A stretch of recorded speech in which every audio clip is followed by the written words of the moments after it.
If Martha would stop talking to Sean, I'd have quorum at the table. Do.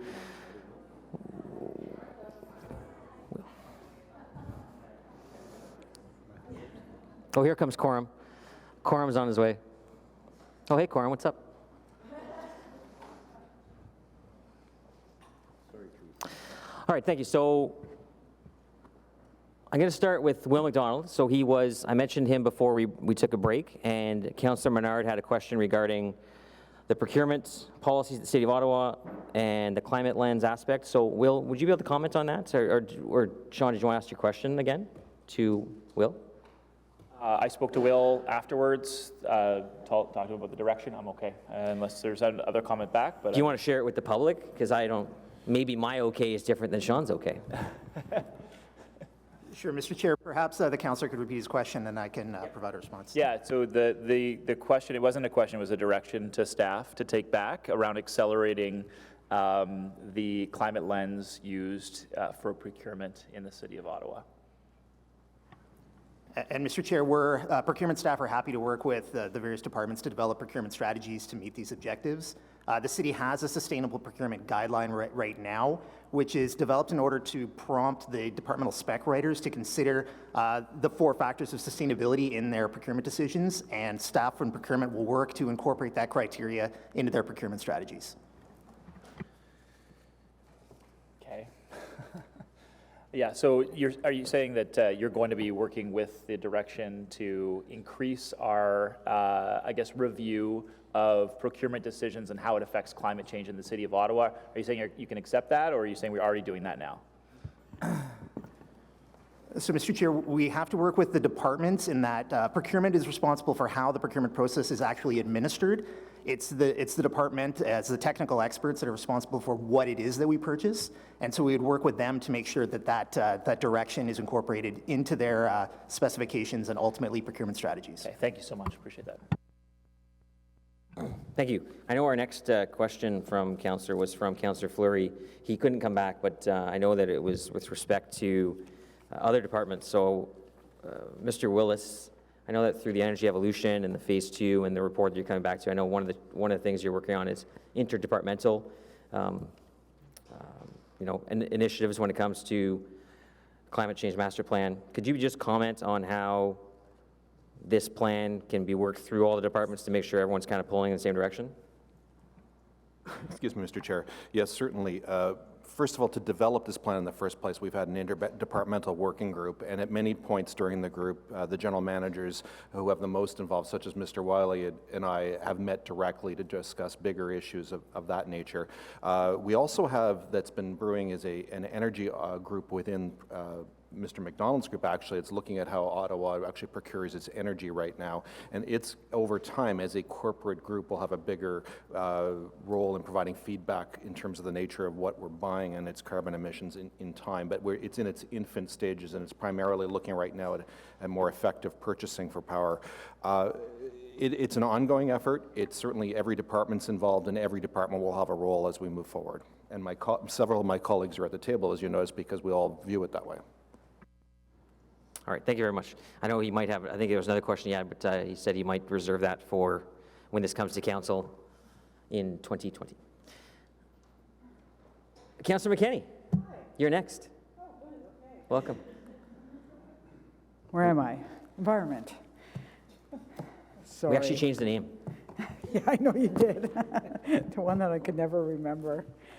Listen, I'm not going to take much time. A lot was asked that concerns me as well. But I did want to ensure that I thank staff and this committee and certainly the sponsors group that worked on this. We've just taken one of those big giant steps, I believe, that is going to move us to a place where we have the opportunity, if we have the political will here, and I believe that we really do, to make a difference.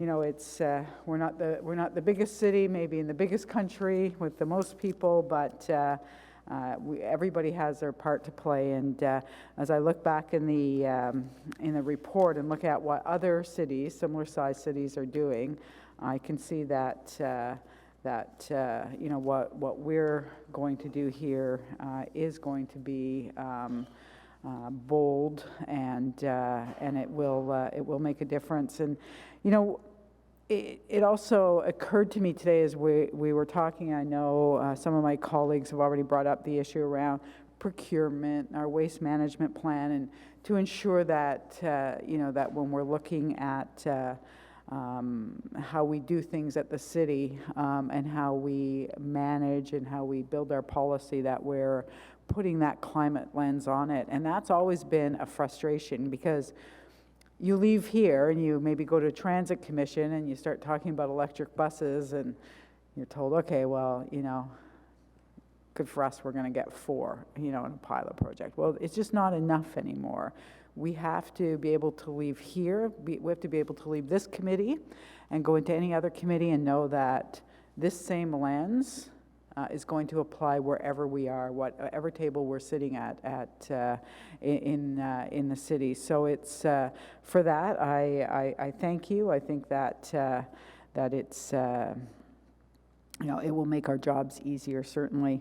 I just wanted to say also around the building codes. I sit on the board of Ottawa Community Housing, and we're redeveloping.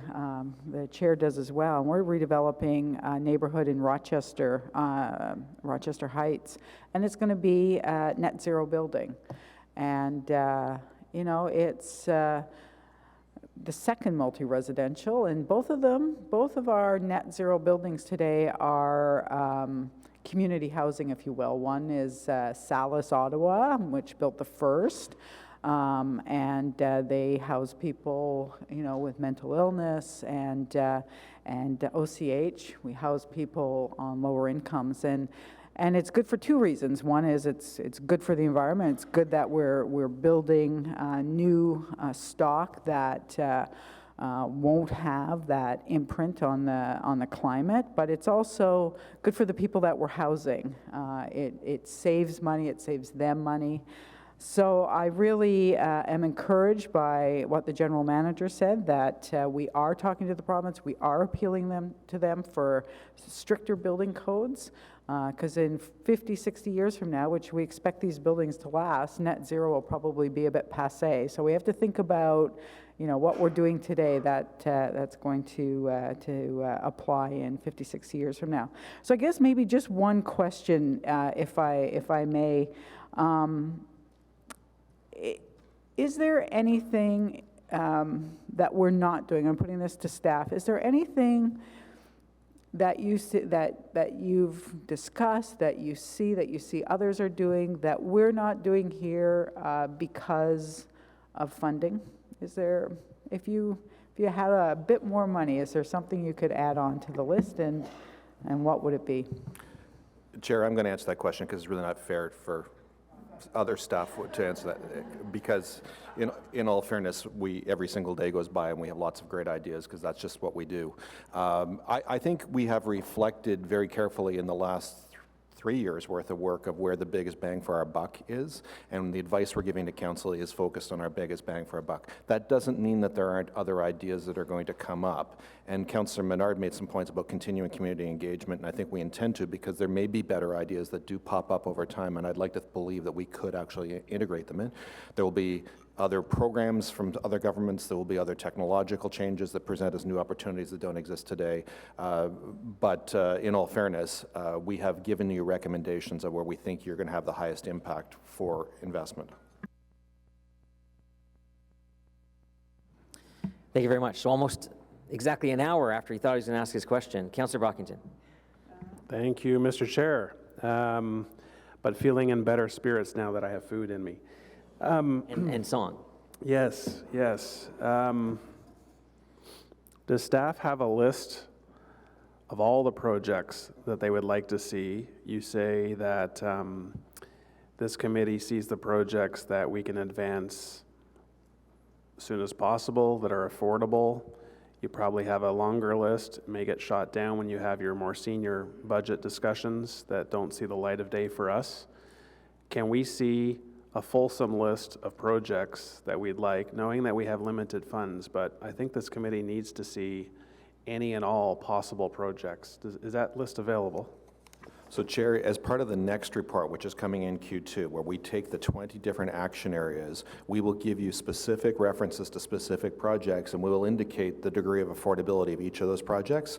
Some of them are easy ones we can move ahead with, some of which we will not have a strategy for financing because it's a longer term investment. But all that information will be provided to you, and it will be available for a fulsome discussion when we're back. Great. This committee needs to know just that, what options are before us, and we can't limit ourselves to the cost. We need to have that discussion and debate here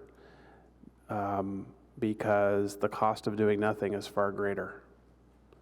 Have we done a high-end analysis on what the cost would be to the city, to our taxpayers, to business owners if we do nothing?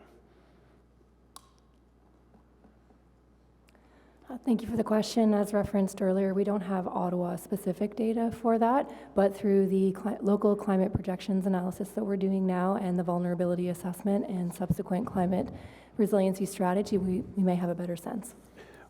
We're not here to arm wrestle what the causes of climate change are. There's a very strong agreement among folks in the academic world that it is real. There's certainly no doubt from myself, but climate is changing. And we have to react to that. And when you look at what the cost of one Constance Bay flooding is to the homeowners, the psychological trauma, the Army, our resources, all the projects that get delayed within the Ottawa because we have staff out there, whatever that price tag is, the cost of one tornado, September tornado, and on and on and on. We have a record number of, just last week, Friday, legal department released pothole, car and injury, personal injury damage, probably a record number that we saw in 2018. Record freeze and thaw cycles, all weather related. Regardless of what the cause is, the reality is this is happening. And so the cost of doing nothing is far greater than any investment we can make as a city. And we should be doing more, but I just want to say the cost of doing nothing is far, far greater.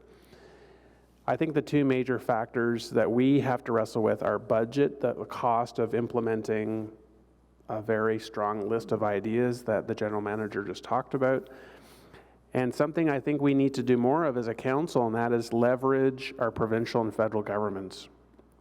If we want substantial change on the housing or homelessness file, the federal government and provincial government need to work with municipalities. We can't do it on our own. And I can list many other examples. And the other is climate change and just our whole battle plan.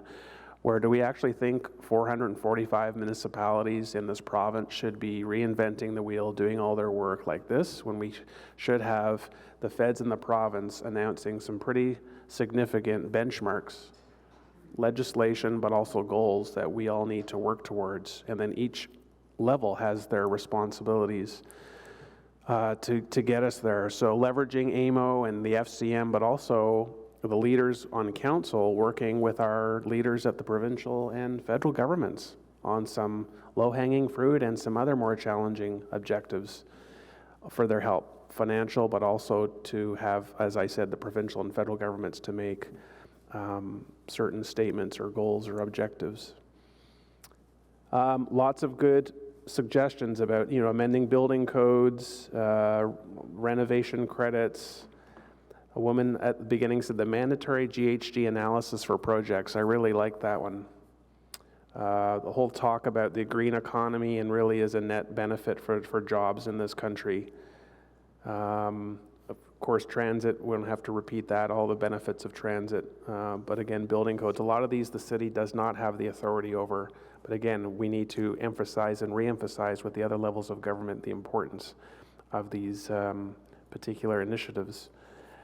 Just a few questions that had come in prior to today. One was regarding GHG emission data for solid waste.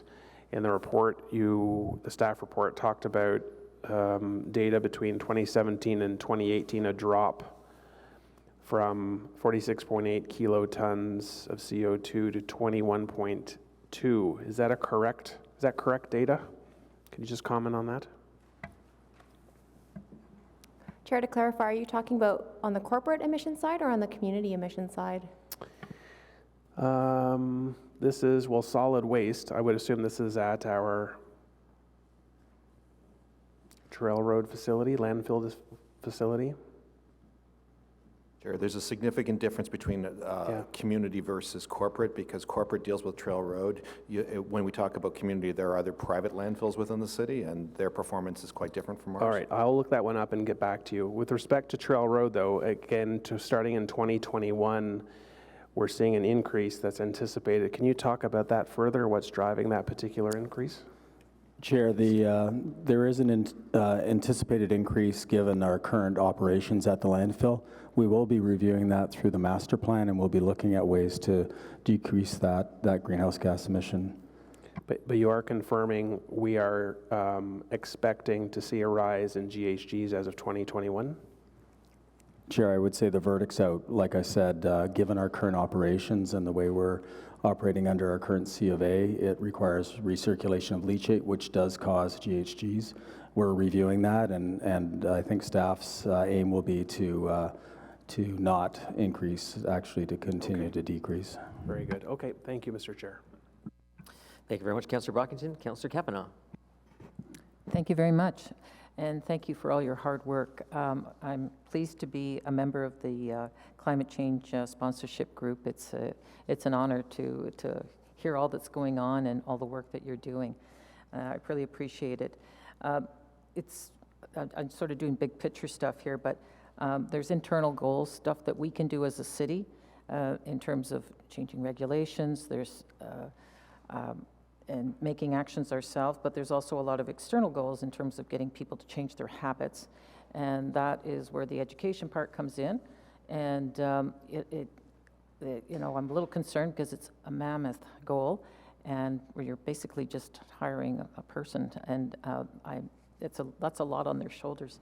My concern is in terms of the involvement with public health is something they're very good at. Unfortunately, public health has been is getting a bit of a squeeze right now, and they don't have as much funding as they used to, and their future is not certain. So I am concerned about that, and I see it's listed as one of the partners, of course, because that's really important moving forward, because this is a big part of why we're doing this in the first place, is public health. I just wanted to talk about that and the role of public health in this, because I see it as crucial. I have concerns, and I hope the provincial government is listening to how important this is. On the first point related to the education and outreach piece, certainly what our goal will be is to amplify the messages that we have. So first, alignment with organizations, many of whom spoke today and have robust networks themselves. Although we may only be hiring one person, our goal would be to leverage the networks and communication channels which exist in other places of the city, and where we have ambassadors or champions that could amplify those messages. Ottawa Public Health is a perfect example of one of the departments which is supporting us in doing that.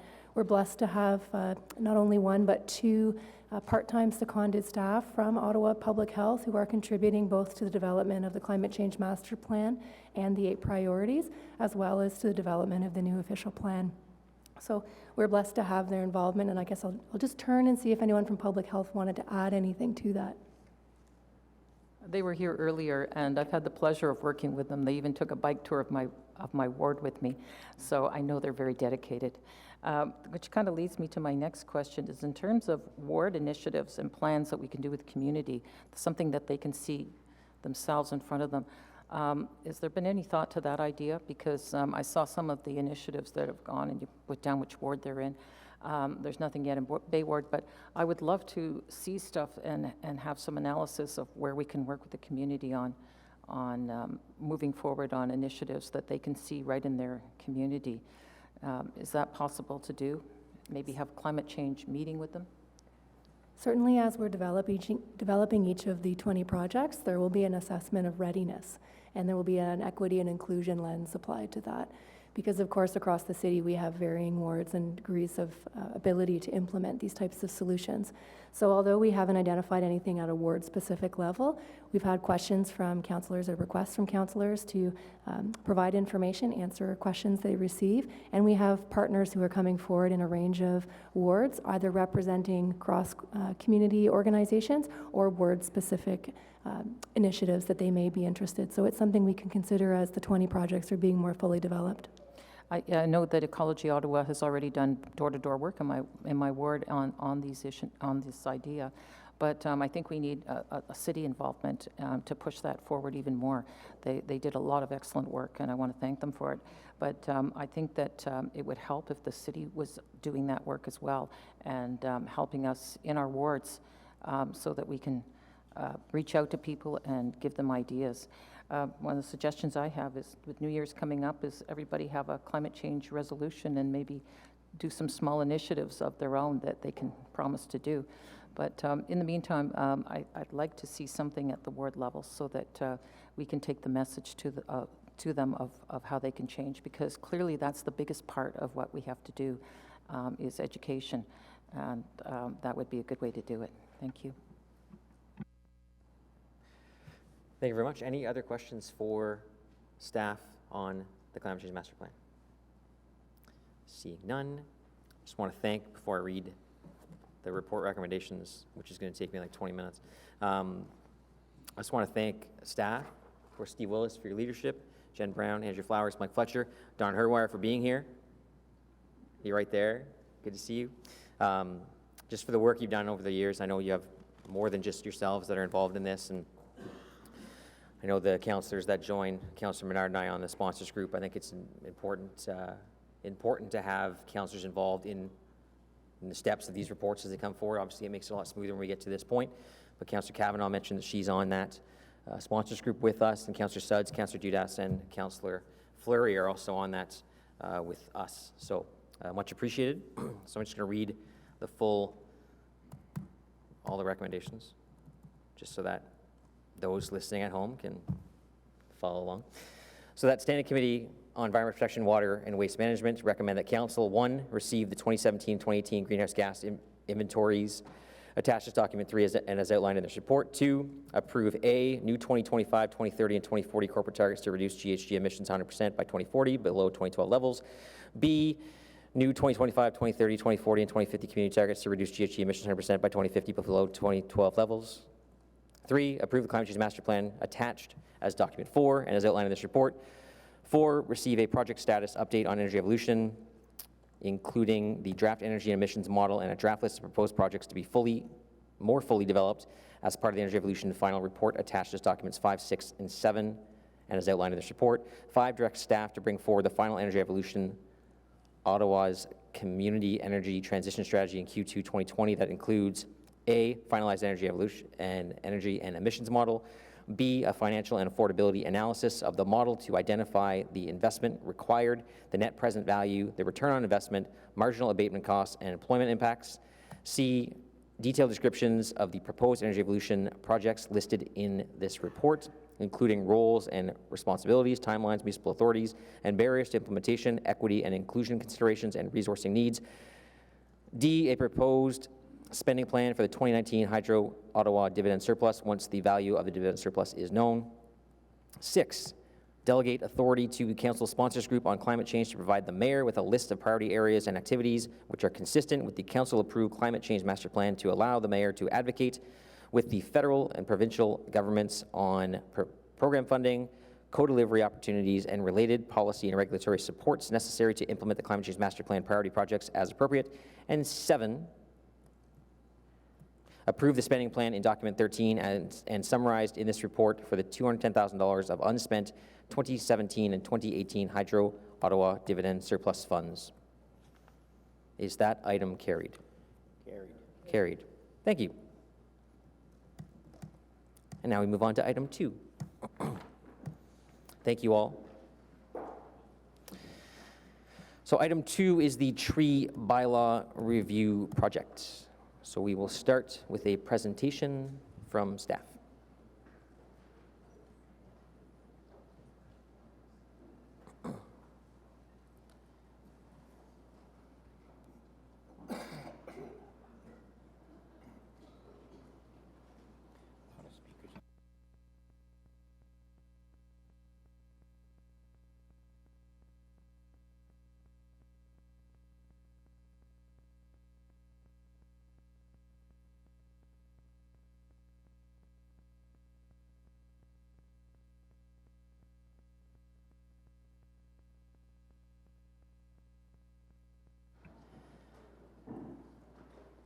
So I believe Martha Copestake is going to do this presentation, if I'm not mistaken. I see you brought some charcuterie boards. The red blacks, the red black things. That's what they are.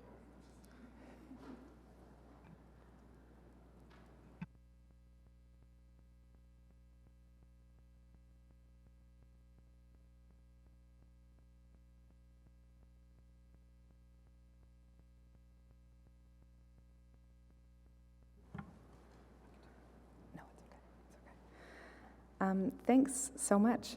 My name is Martha Copestake. I'm a forester in the Natural Systems and Rural Affairs Group of PIDE, and I'm here today to present the staff recommendations stemming from the Tree Bylaw Review Project. So this is a joint project between PIDE and Public Works. I've been working closely with the forestry staff and Public Works on the proposed solutions that I'm presenting today. And we think we've developed a sound solution to a challenging, kind of surprisingly challenging problem.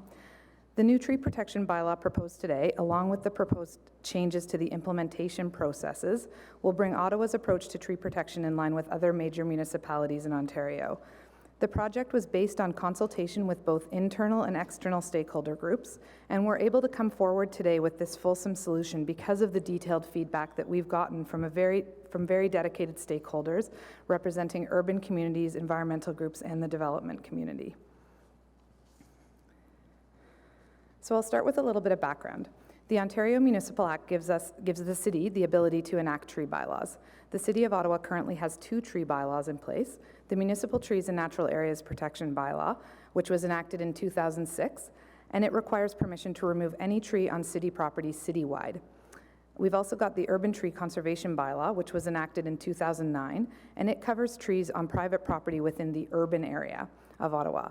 It's applied based on property size, and on private properties greater than 1 hectare in size, a permit's required to remove any tree 10 centimeters in diameter or larger, so smaller than both of those.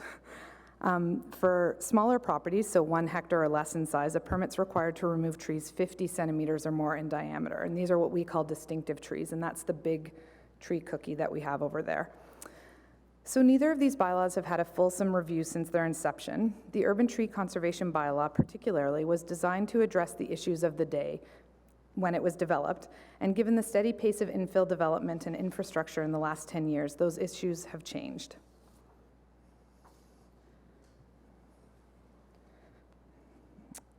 I'm just going to take this sweater off because I'm very hot all of a sudden.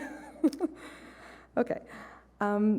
A review of the city's tree bylaws was a key recommendation of the council-approved urban forest management plan, and staff have been observing problems and our stakeholders are seeing clearly many ways in which the urban tree conservation bylaw has not been meeting the objectives that it set out to meet. In addition to improving the effectiveness of the existing bylaws, the project had a specific focus on redesigning the processes to implement the tree bylaws. A strong and effective tree bylaw will help to ensure that the city continues to meet the goals identified in the UFMP. So today, the value of trees is well understood. However, it must be better recognized. There needs to be a broader understanding around the impacts of the "it's just one tree" style of decision-making. The cumulative impact of single tree loss over time has now become apparent. Last year, staff conducted a study in partnership with Carleton University to measure tree loss between 2008, which is the year before the Urban Tree Conservation Bylaw came into effect, and 2017, in several inner urban neighborhoods where we had been observing a high level of infill development and tree loss. So over the 9-year period, between 30 to 58% of the trees that were sampled in 2008 were lost and not replaced in 2017. And in both Wellington Village and Westboro, this was confirmed to be a loss of just over 40% of the canopy cover. These results indicate a high level of tree loss despite the enactment of the Urban Tree Conservation Bylaw. This sustained tree loss and lack of replacement are not considered with the official plan objectives or the visions and principles of the Urban Forest Management Plan. Through the approval of the UFMP, the Council has recognized the central role that the urban forest plays in public health, urban design, and climate resiliency. Resiliency is one of the 5 big moves for the new official plan, which have now been council approved.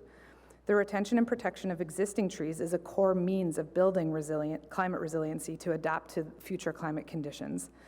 So in the context of a climate emergency, trees play a vital role in the urban area by mitigating urban heat island effects, helping to manage stormwater runoff, among other things. And of course, tree bylaws are the key regulatory tool that enable the city to protect trees.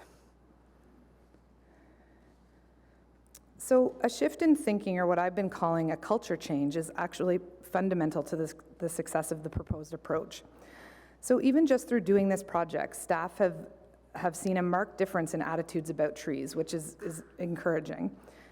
There are resource implications to address the issues that have been identified, and given the resource requirements, we've proposed a phased approach.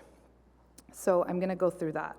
Staff recommend that the first phase be approved now for implementation in May 2020. The first phase includes several important changes to the tree bylaw, which I'll go over in just a second, and it keeps the distinctive tree diameter at 50 centimeters. Phase 1 requires 3 new full-time positions for implementation. So one of these positions has been found through temporary internal vacancies, and the other 2 positions we will be able to offset those other 2 positions by the increased revenue from the new application fees that we're proposing today. So there will be a net zero impact on the 2020 budget for those 3 positions. One of the recommendations of the staff report is to create these 2 new positions. So staff proposed to report back in September with phase 2 recommendations. And that's where we'll include a decrease of the distinctive tree diameter from 50 centimeters to 30 centimeters. This decrease will require more resources. The smaller the tree, the more trees there are, so this change will result in more calls and more permit requests. Phase 2 would be implemented in 2021, and it requires up to 5 additional new positions, as well as making the phase 1 temporary position permanent, so it's 6 in total. So these resource requirements for phase 2 would need to be included as a budget pressure for 2021, and staff will be working with finance on cost recovery options to reduce that budget pressure, and we'll report back on this in September. So let's get into the phase 1 bylaw changes. So for phase 1, we've developed a new harmonized tree protection bylaw. It brings the 2 existing bylaws into one for a more consistent and streamlined bylaw. Fundamentally, the new bylaw will function the same way in that it has specific parts related to municipal trees, municipal natural areas, private distinctive trees, and trees on private property greater than 1 hectare. But we've got a lot more that we'll be doing in terms of implementation, which I'll get into. The new tree protection bylaw is to come into effect on May 1st, 2020. The new tree bylaw has improved tree protection requirements. So in the current bylaws, it was clear that protecting trees was required, but they were short on details of exactly what that meant. So this new bylaw has a full part dedicated to how trees must be protected. This clearly lays out the requirements for everyone, but it also means that failure to protect a tree adequately would be a clearer violation of the new bylaw. The compensation requirements for city-owned trees, for the removal of city-owned trees, have been formalized in the new tree bylaw, and new compensation requirements for the removal of private trees have been added. Tree compensation would be required when a permit is issued for a tree to be removed to compensate for the lost value of that tree.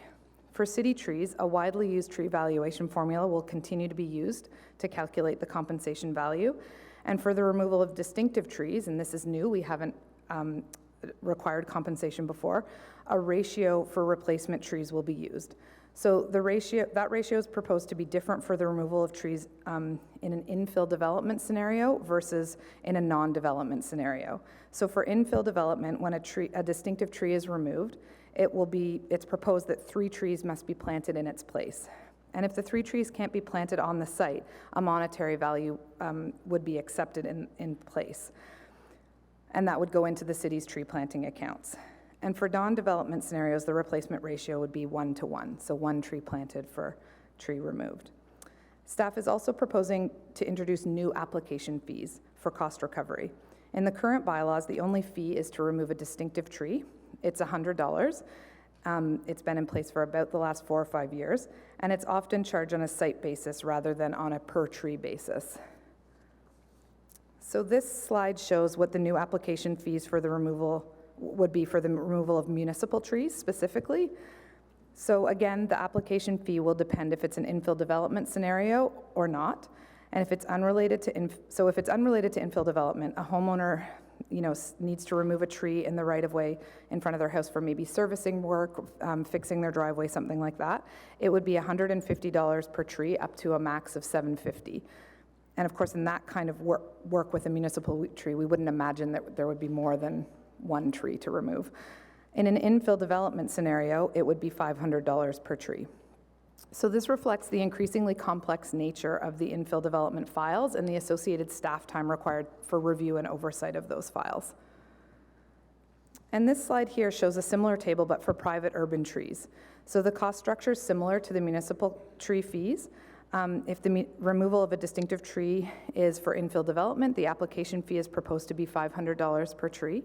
If the removal is being done for some reason by an average resident, so a non-development scenario, the application fee is proposed to also be $150 per tree, up to a maximum of $750. Any removals that are done as a result of a Planning Act application, so for a site plan or plan of subdivision, the application fee will be included in the required development fees. And it's important to note that if a tree is dead, or if it's an immediate threat to public health and safety, or if it's an ash tree, a permit is not required, and therefore there's no application fee. So this new application fee structure is in line with other Ontario municipalities, and it represents a fiscally responsible approach to implementing this tree protection program. So two more important bylaw changes. In the Mayor's State of the City address at the start of this year, he put a clear lens on the need for stronger tree bylaws in Ottawa in recognition of the fact that trees are clearly a priority for all members of council. He talked about increasing fines and eliminating those oops moments that may have happened that result in trees coming down. So in response, we've been able to introduce a new special fine into the enforcement section of the new bylaw. The special fine can be charged in addition to regular fines, and it's intended to eliminate or reduce any economic or financial gain from contravening the bylaw. The regular fines can range from $500 to $100,000, and the special fines are not limited to $100,000. And finally, we've made improvements to the submission requirements to obtain distinctive tree permits. The requirements are more clear now and should result in better reports being submitted overall and a better understanding of how to protect trees. So now I'm going to go through some of the important process changes that we're making in phase one to address the issues that we've been seeing.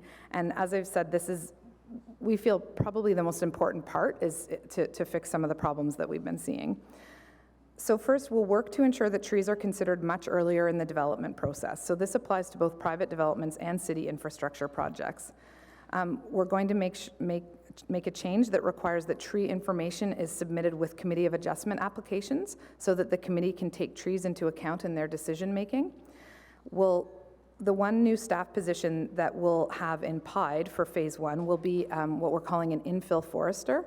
This person will be responsible for the review of all those Committee of Adjustment application files for building permit applications for infill development and making comments on tree retention and protection for those sites. So we're going to have that direct line or contact in the planning department to go through those applications, working with the forestry inspectors and forestry who are on the ground. We're going to improve access to tree protection information so that it's more clear. And as a part of the development of the new official plan, staff is working to develop stronger policies around trees. So the policy directions for the new OP have been approved by council, as I mentioned, and the specific policy directions around urban trees will guide the new policies that we'll be developing. Staff will use the winter to reach out to all interest groups on the new bylaw and develop web materials. A broad education and training campaign will be rolled out before the new bylaw comes into effect in May. Staff have already begun work on what a robust monitoring program will look like for the new tree protection bylaw. So the intention is to have the monitoring and protection program in place before the new bylaw takes effect in May as well. And one of the most important process items is to develop clear rules around tree permitting. So I'm going to switch to this diagram. Those who have seen my old diagram can see that this new diagram is much better looking. So this diagram shows a building lot, and we plan to use something like this as kind of a starting point for when we will or will not issue tree permits. So I have to make an important disclaimer for something like this, because since trees are living, these kind of decisions really are on a case-by-case basis. So it's always going to depend on the condition of the tree, as well as the species, the size, the location, but also the site conditions as well. So there's lots of aspects coming into this. But we think that having something like this can really be a transparent starting point to show that the city is getting tough about tree removals and show the kind of expectations that, that we have around tree protection. So I'll just go over the diagram really quickly. I'm going to use this laser pointer. Does it work? No. Oh, what? Oh, it doesn't have enough, okay, that doesn't matter. So at the bottom, at the bottom you can see where the street is and the sidewalk, and you can see there's a tree right there in the right-of-way. Then you see the site, and you can see the as-of-right building envelope. For those trees that are within the as-of-right building envelope, it's okay. For the trees that are in the as-of-right building envelope, that's where we're seeing, the city has decided that that's where the building can be. So that's where we see the place where we're going to issue tree permits. If that's where the tree is located, that's a reasonable place to say, we've already decided development can happen there, and that's where we would issue a tree permit. If you look back to the right-of-way and you see that city tree in the right-of-way, that's a city-owned tree. The city's been paying for the maintenance of that tree, and it provides a really important benefit to the whole community because it's right on the street there. That's a place where we're going to be getting tougher and saying, no, you need to work to protect that tree. I know that people would say that there's difficulties in doing that kind of thing, but that's where we're going to be looking for changes in terms of how we do development. And protecting that tree adequately. Similar with the tree sort of at the back top right there, which is, you know, in the required amenity space in the backyard. That's another place where we're going to be looking for those trees to be protected back there. It is also providing a benefit to multiple homeowners. It easily could be providing a benefit to, you know, 3 or 4 properties behind that house as well as the property that it's on. And so we're looking for those trees to be protected. The ones that you see sort of hugging, the to be determined ones hugging up against the building envelope, those are sort of more difficult because we know that when somebody's building, where the foundation will be, there has to be an excavation limit that's further out, usually around 3 feet. And so we just have to determine what the size of those trees are, what the condition of those trees are, and how they could possibly be built around. So those are the to be determines. So the idea is that this diagram would be online, available for all to see. We'll use it in our education materials as we go out through the winter. And then staff and applicants would take site-specific situations and work to implement the intent of this as appropriate. Okay, so now on to phase 2. As I said, staff proposed to report back to this committee in September with revisions to the tree protection bylaw to reflect the rest of the proposed solution. So this will include reducing the diameter of distinctive trees to 30 centimeters. The current 50 centimeters is large. Most private land tree bylaws in Ontario apply to a smaller tree size. Part of the objective of the project was to maintain and increase the diversity of the urban forest over time. And an important part of that is to maintain an uneven age or size structure in our urban forest. And that means that there needs to be a focus on not just protecting very large sized trees, but also on protecting smaller trees. And so this is one of the reasons that we brought these tree cookies here, is that you can see the smaller one closer to me is what a 30 centimeter tree is. And the one beyond is what a 50 centimeter tree looks like. So it just gives you a sense of what kind of sizes we're looking at, and certainly gives you a sense that protecting a 30 centimeter tree means that we're looking at protecting potentially a lot more trees. So the second change in phase 2 would be to introduce a permit to work around trees for infill developments. So this would enable city staff to have more oversight on all infill sites, so whether a tree permit is requested or not, to ensure that adequate tree protection measures are in place and we aren't inadvertently losing trees to construction damage. Things like you can see in this picture here. So both of these changes proposed for phase 2 are proposed to be implemented only for the inner urban area. So that's the urban area within the green belt, because we see that as the place where we're having the biggest challenges, obviously. So as I mentioned earlier, up to 5 additional positions are required to implement phase 2, and we're going to be working with finance on cost recovery options. And pending the required resources being funded for 2021, staff will report back in September with these revisions to the tree protection bylaw. So it's important to note that phase 2 cannot be implemented within existing resources, so those new resources will be fundamental to the success of phase 2. When staff reports back in September, The intention is to also propose a heritage tree strategy at that time and an approach to protecting peri-urban woodlands. So we've not yet tackled these two important elements. They are part of this project. We've been putting a strong focus on fixing what we've got. We've identified these major issues with what we've got in place, and we want to fix what we've got before we start adding new elements. But we will be looking at those two important elements as a part of phase 2. So to summarize, a shift in thinking is required to support the implementation of the new bylaw. The proposed tree protection bylaw and the process changes to implement it will be key to protecting Ottawa's urban canopy. The proposed approach is phased to ensure that adequate resources are secured for implementation. Without adequate resources, the diameter decrease for phase 2 cannot be realized. Trees are key to building Ottawa's climate resiliency. The value of trees must be better recognized as Ottawa continues to grow. And as I wrap up, I'd like to thank all of my colleagues from forestry, planning, legal, bylaw, and beyond who have been so key to the development of this approach. And I'd also like to thank all the stakeholders who have been so committed to this project through really starting with the development of the Urban Forest Management Plan and ongoing until now. And I'd like to recognize their important contribution to this work. Thanks.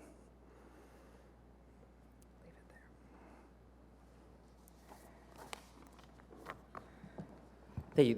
Is there not more to the presentation? What's that? There's more slides.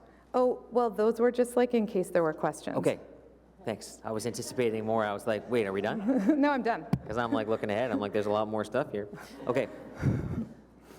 So we're going to go, first of all, there's just, I know that you mentioned the collaboration, the working together with certain groups. Through that, from what I understand, there's a motion that was crafted as just a further refinement to the plan to better align the two different groups being represented. So I just wanted to ask Councillor Cloutier to put that motion forward on the table so that we have it, and then maybe get staff to respond to it briefly just before we go to delegations. Thank you, Chair.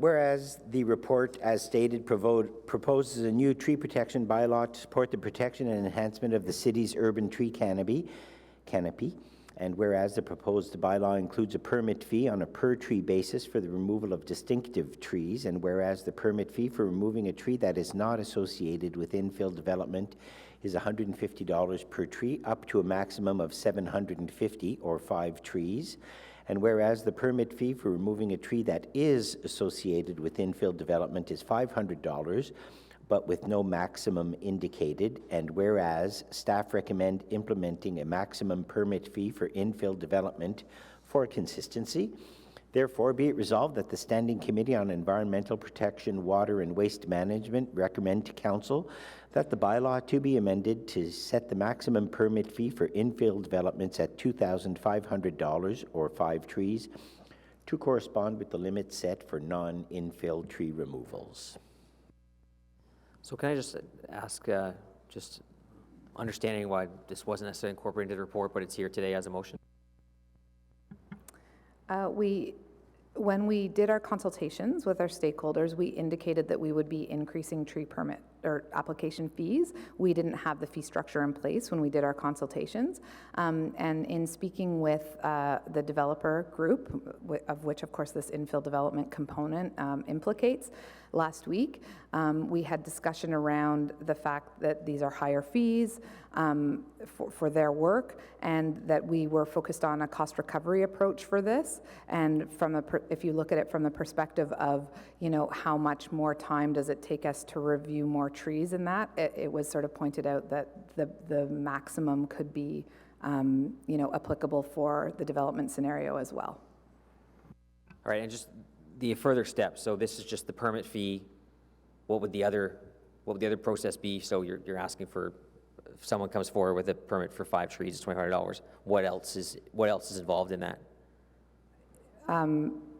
Well, there's still going to be compensation. So the compensation still stands, and there's no sort of maximum on the compensation.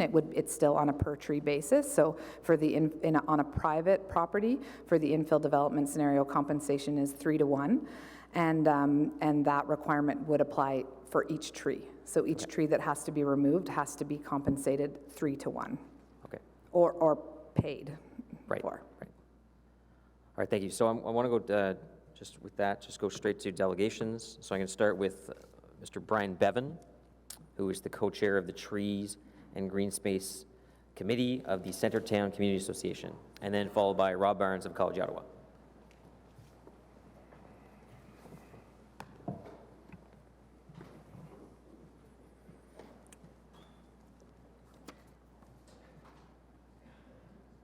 Chairman Moffat, councillors, my name is Brian Bevan, and as Chairman Moffat just said, I'm the chair of the Trees and Green Space Committee of the Centertown Community Association. Throughout the bylaw review, the Centertown Community Association has taken part in the process organized by CAFES, the Community Association's Forum for Environmental Sustainability.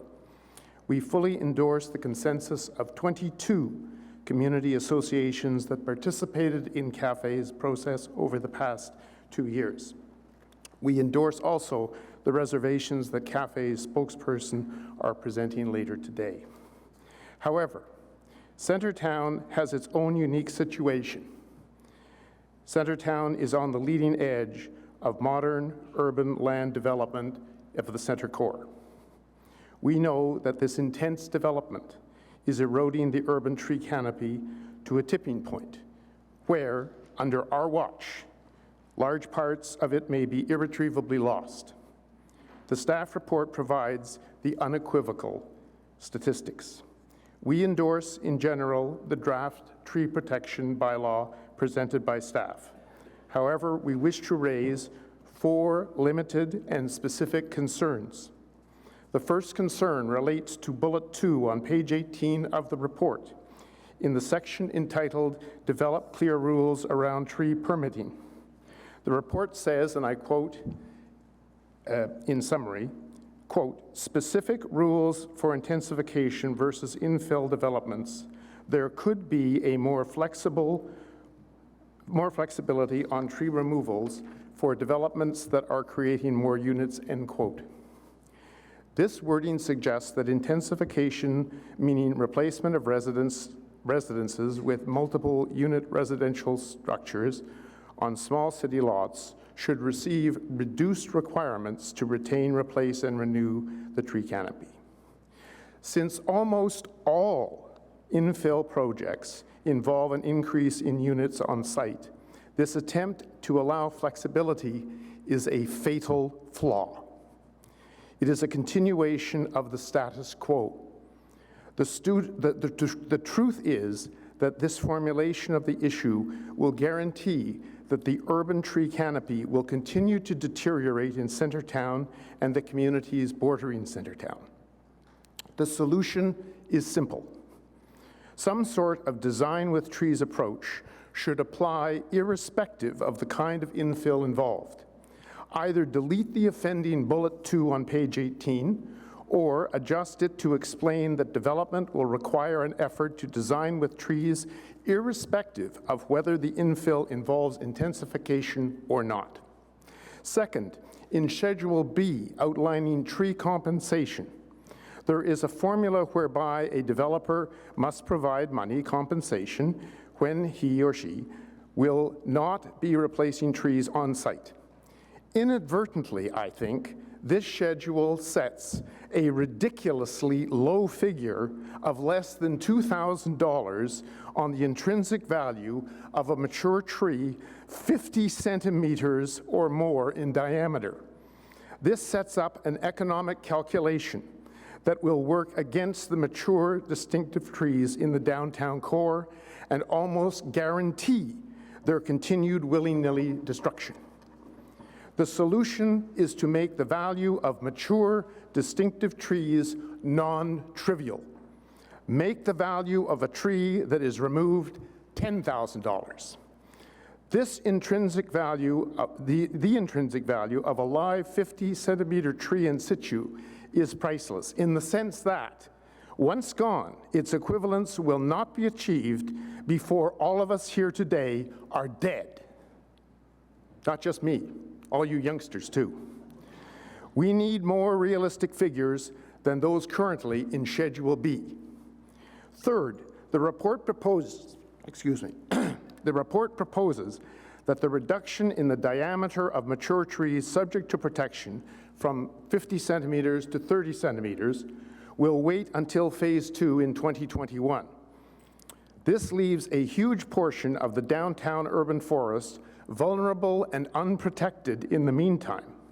The trees in this category, over 30, under 50 centimeters, are the future mature, distinct trees of the next 30 years.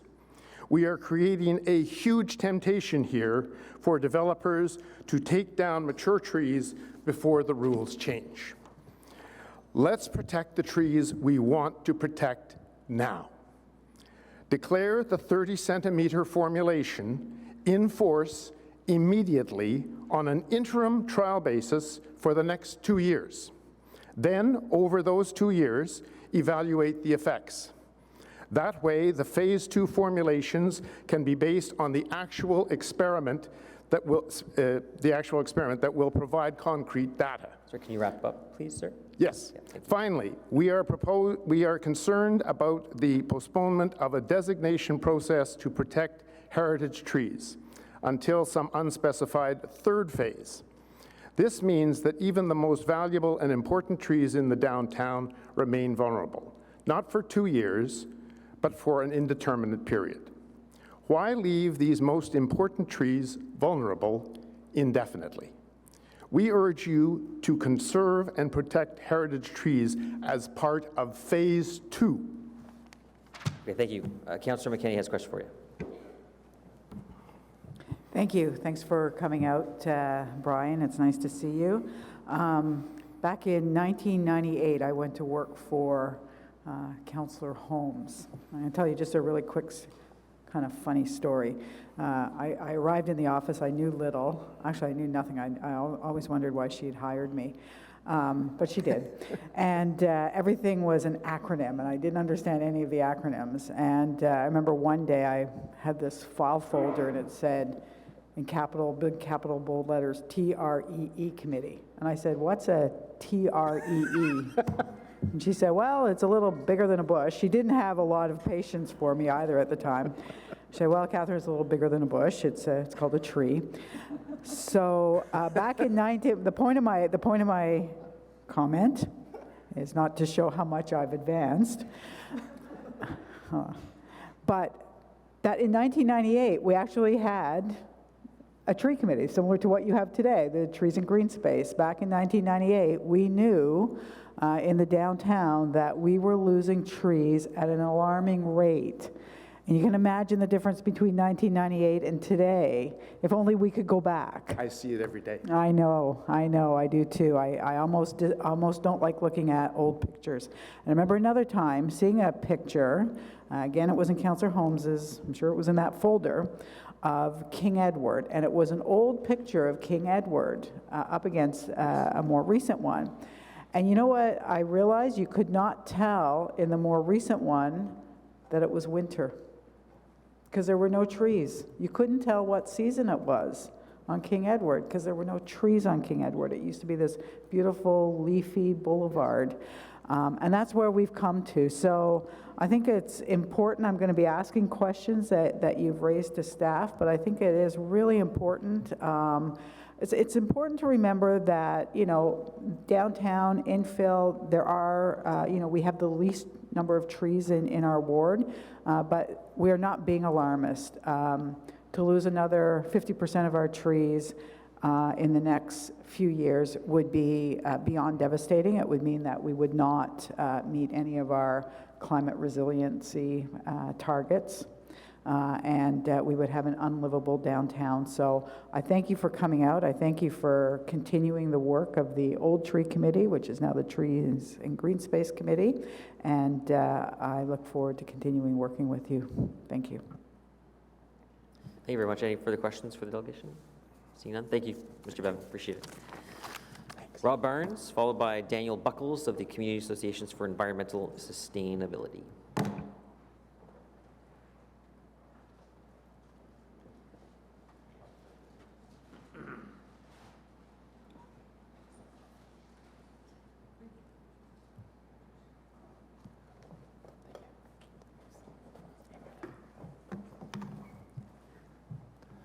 Good afternoon. Thank you for having me. I'm Rob Barnes, back again, round 2 now about trees. I just wanted to start by, providing some of the context that this is already in the documents presented, but just the scope and scale of transformation, and I think Councillor McKenney touched on that too. I mean, Ecology Ottawa has been working on the trees issue for many years now, in part because we were approached by community leaders. I see Daniel Buckles is here today, many others, talking about the loss, especially in urban neighborhoods. And of course, there was that little study that was included as part of this document showing a 30 to 55% that many trees sampled in 2008 were lost and not replaced over the course of a decade. So obviously this is important to many of us, and we know that trees are a key part of climate resiliency.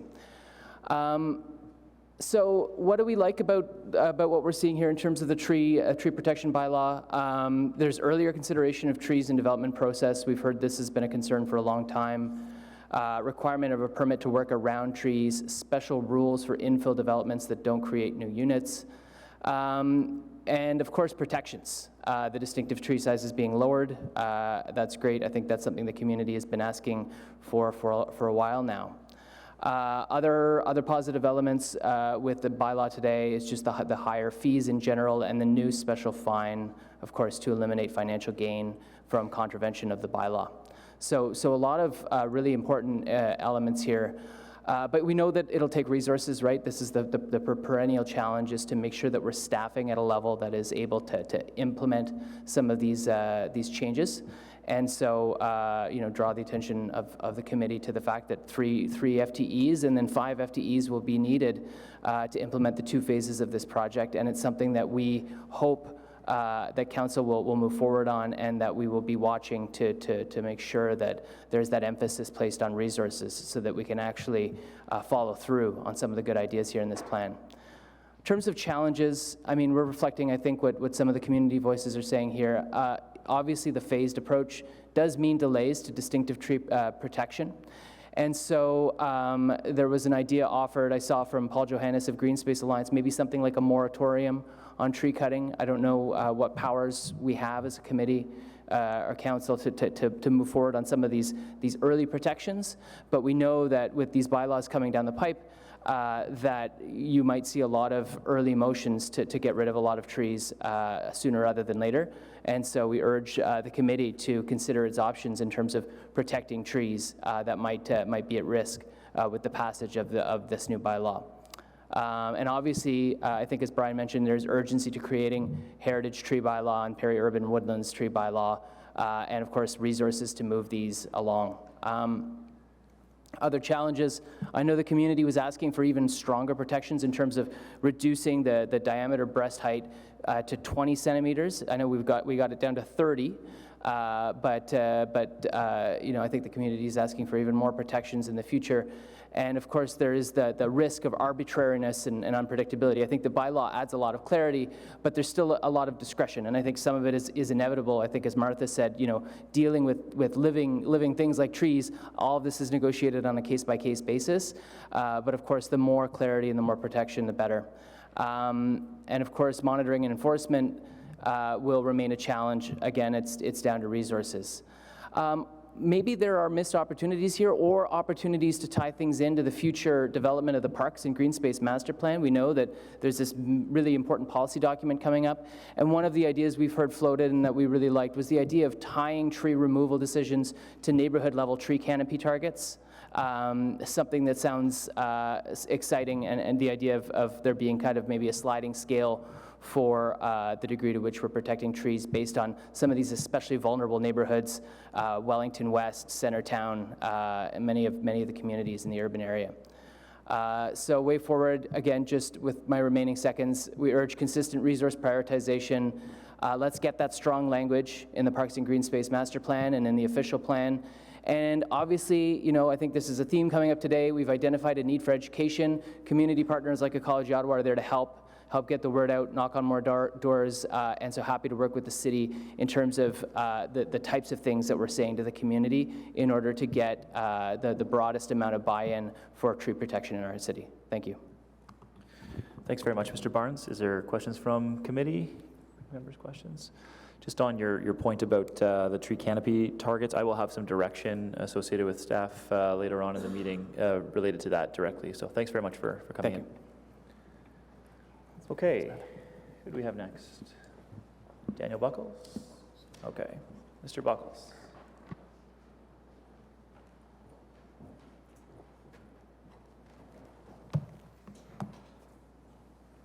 I have a presentation.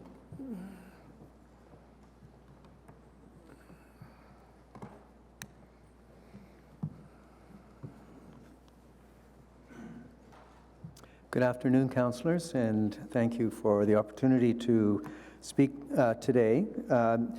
You have before you a written submission on behalf of cafes, community associations for environmental sustainability, the Green Space Alliance, and the Federation of Citizens Associations, which covers 3 main points, each of which will be addressed separately in verbal presentations. We respect your time, so we won't be repeating points from one to the other.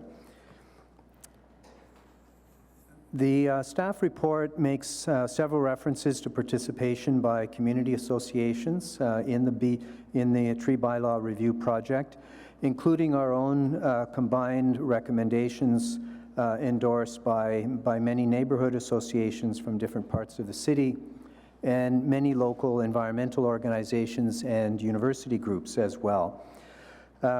There's much to be happy about in both the report and the revised bylaw. And we want to be clear that we support approval of both today. However, we've been surprised. We've been surprised by some of the staff recommendations and are deeply concerned about the timing of implementation, the narrow focus of the bylaw on site-specific considerations, not taking into account broader objectives, and lack of commitment to funding, what staff and the community have been asking for over 10 years now. With my remarks, I want to give you a sense of why people in the urban area are so angry, if you will, about what has happened to the tree canopy over the last 10 years and the future that we fear. Some councillors around the table already know this from their constituents, but others may still be wondering why the big deal about trees. To make my point, I will paint a picture of the past, the present, and the future. You could call it a Christmas carol. First, the past. This tree on Patricia Avenue in Kitchissippi is known as the party tree because the neighborhood street party takes place under this tree every year.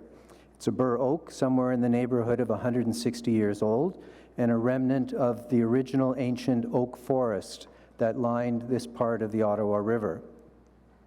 This is a view of Westboro Beach from the Metropole, taken about 8 years ago. This is the view from my office window in my home, a view not too different from what homes in many neighborhoods have enjoyed. Now the present.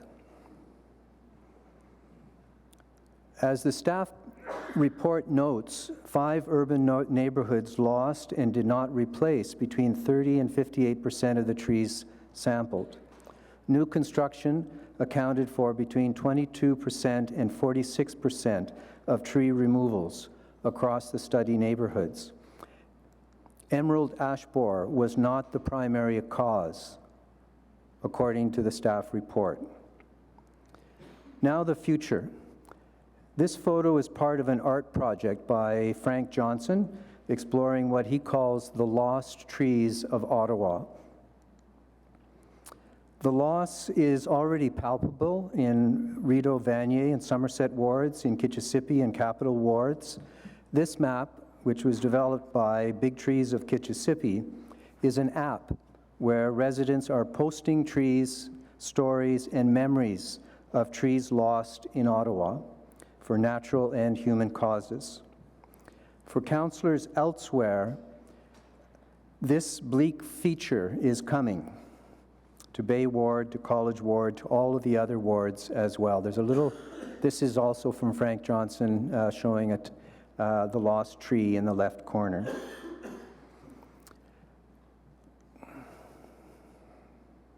The staff report and proposed bylaw changes will give forestry inspectors some good tools to work with, but phasing of the bylaw takes a big step backwards.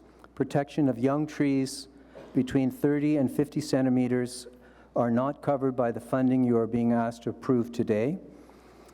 These teenage trees are the future of our urban forest canopy and will provide the most benefits in the face of climate change. Given this, the considerable risk of delaying the protection of these trees, we call on Council to expedite the implementation and funding needed for additional forestry inspectors and to find a way to address what is in effect open season on young trees during what is was an avoidable and unfortunate transition period. Thank you. Thank you, Mr. Bucks.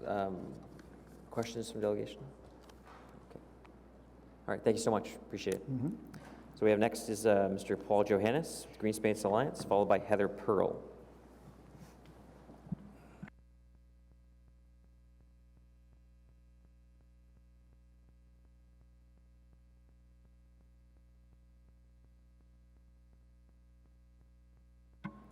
Thank you, Chair Moffat.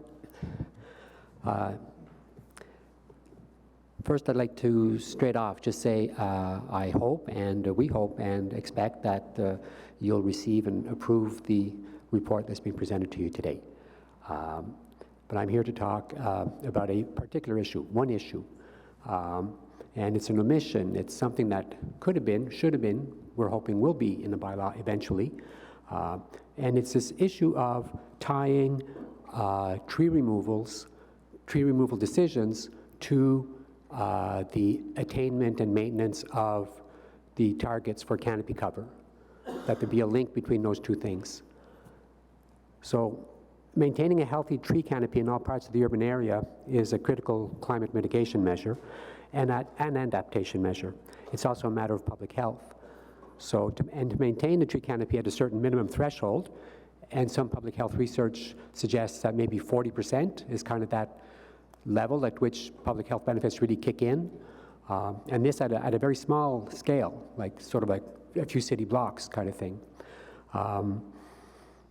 Now to attain and maintain the local tree canopy at that threshold level, you need an integrated approach. You need to deal with plantings, you need to deal with care and nurture, you need to deal with retention, you have to deal with end-of-life removal as well. It's a cycle. That's what the Urban Forest Management Plan is about. The bylaw that we're looking at today is about the retention piece mostly. It's all about the retention piece. So how are trees being retained under the bylaw? And I'd focus your attention to Part 5 of the bylaw, the one that deals with trees on private property less than 1 hectare, because that's really where the conflict between intensification and densification and tree retention is most acute. That's where the real action is happening. In Section 65 of the draft bylaw, it gives the general manager the authority to either approve with conditions, or deny an application. So all three options are on the table. This is deny an application for the destruction of a distinctive tree. Now, the general manager's discretion is constrained in a number of cases, like the first 4 cases. If the tree's damaged, ill, if the trees pose a risk to a roof or load-bearing structure, if the tree needs to be removed because of some soil remediation, if the decision's already been subject to council or committee of adjustment or other committee decision, if the facts on the ground are as stated, well, then the permit will be issued. There's no real retention opportunity there. In the other 3 cases, though, there's quite a lot of discretion for the general manager, delegated down, about whether to issue the permit or not. If a satisfactory landscaping plan exists, the permit may be issued. If there's no reasonable alternative, a permit may be issued. Or in the last case, under any other circumstance deemed appropriate by the general manager, a permit may be issued.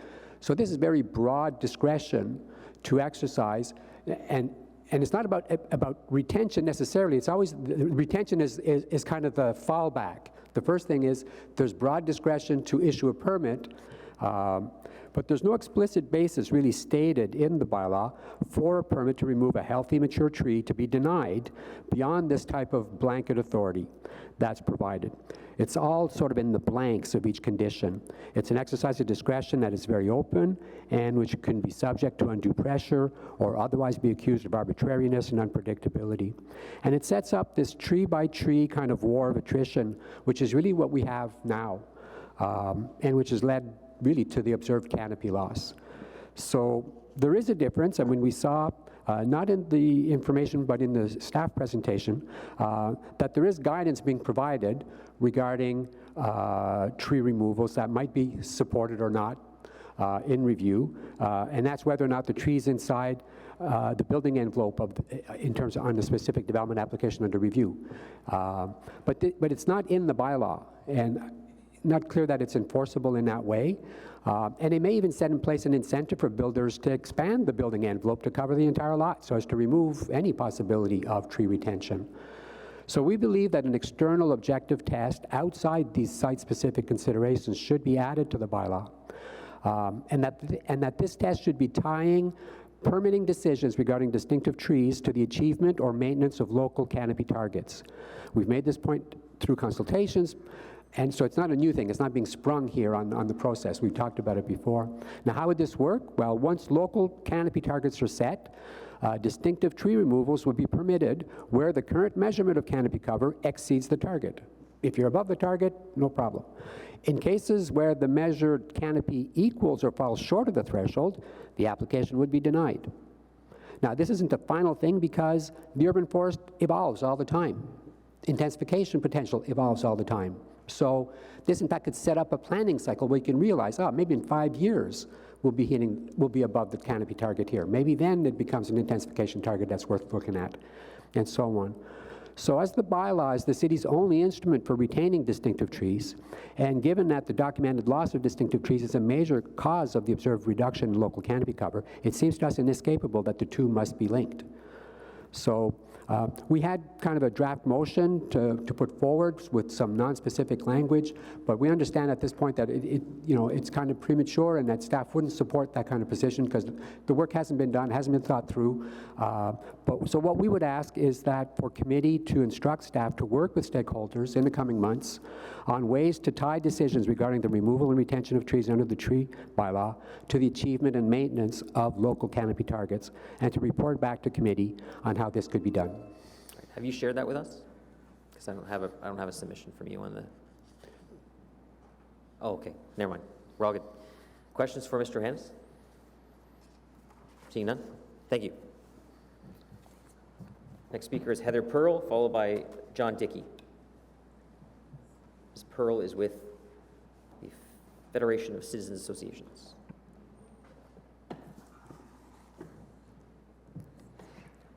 This one? Okay. Hi, I'm Heather Pearl. I'm representing the Federation of Citizens Associations, and I've represented the FCA on both the Infill 1 and 2 working groups and on the Urban Tree Conservation Bylaw from its basic inception back in 2008. Our concern is that we really can't afford to delay any longer in implementing appropriate tree protections. I note in the mayor's State of the City address, he's dealt with tree planting, greening of parks, putting in a tougher tree bylaw to make it expensive for all those all too common oopsies to happen. The FCA says that we see this recognition that tree preservation and planting is a key climate change mitigation measure, so we recommend that place design with nature front and center in all cases, and expeditiously fund and implement the new urban tree conservation bylaw. And The reason that we think this is really important is because we've been here many times before. I go back to, I have data going back to 96, 97, where we had FCA participating on a stakeholder committee to develop recommendations for the Tree Protection and Conservation Policies Project. So there was a public workshop, a DELCAN report, stakeholder committee meetings. Documents were produced that were eerily familiar to ones I've seen today. And then there was silence. In 2004, City Council made a direction to staff to undertake more consultation regarding tree conservation in Ottawa. 4 years later, that resulted in 2008-2009 tree conservation bylaw, urban tree conservation bylaw development. 2009, Council approved the bylaw, provided a one-year lead-in to implementation to educate the public. The education stretched for 10 years. The necessary resources were never provided to properly implement this bylaw.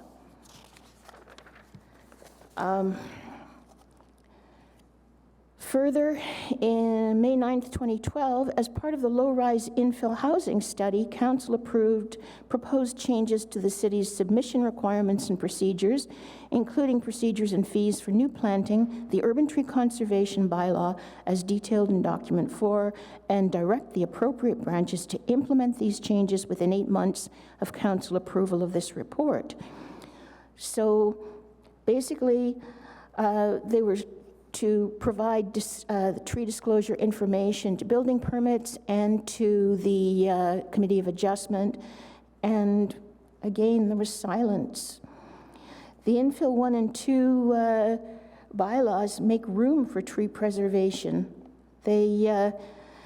Part of the intent is to ensure that individual buildings fit into a city block in a way that leaves a sufficient amount of open space in the middle of the block for air and sunlight penetration, preservation of permeable surfaces, and existing vegetation. I mean, really important stuff. It's there in that bylaw. In April 19th, 2016, I did a statistical analysis of a statistical summary of activity, distinctive tree permits from 2010 to 2015, and it was evident that severe cumulative losses showed that deforestation was the status quo in Ottawa. In June 20th, 2017, the Urban Forest Management Plan was passed by the Environment Committee. We were part of the stakeholder group. Best consultation process ever. This was an awesome thing. Hundreds of Ottawans participated to help create this fine policy.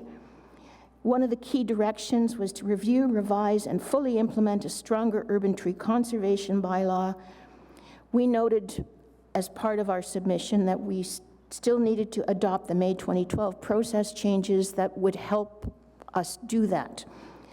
In spring 2018, building permits received a new requirement for the tree disclosure report, but nothing went to the Committee of Adjustment. And they want it. So we've had cumulative ongoing losses to our ecosystem services. Implementing the bylaw in 2 phases. Is history going to repeat itself? We can't afford to delay further. This is such a small amount of money to actually fund this program. 8 full-time FTEs. Let's do this. In March 3rd, 2011, I wrote an article for the Kitchissippi, well, actually it was News West then, and I ended the article with, if intensification continues to be implemented as it is now, the day will come when no people want to stroll along treeless streets where the non-stop hum of air conditioners has replaced the sound of wind in the leaves. In December 2019, from many parts of the city, this day has come. More than 50% of tree cover is lost. I know you got a couple more slides, but I just want to ask if you could just try to wrap up. You're just a bit 40 seconds over time. Okay. Each new build, more than 50% of permeable surface loss, storm and sanitary sewer increasingly affected, streets growing potholes, river and rainstorm overland flooding is, and I haven't been pressing my buttons. So All right, sorry. Yeah, thank you. So we remember what we've lost. Pre-Confederation Healthy Bur Oak, 1.2 meters DBH, 19 meters high, only halfway through its expected lifespan. We had hired a forester to do an assessment. As a tree with origins which predate settlement, it can be safely assumed it is of pure stock and adapted to local growing conditions, something which cannot be said of most planted trees. This was a heritage tree. It came down for development. Finally,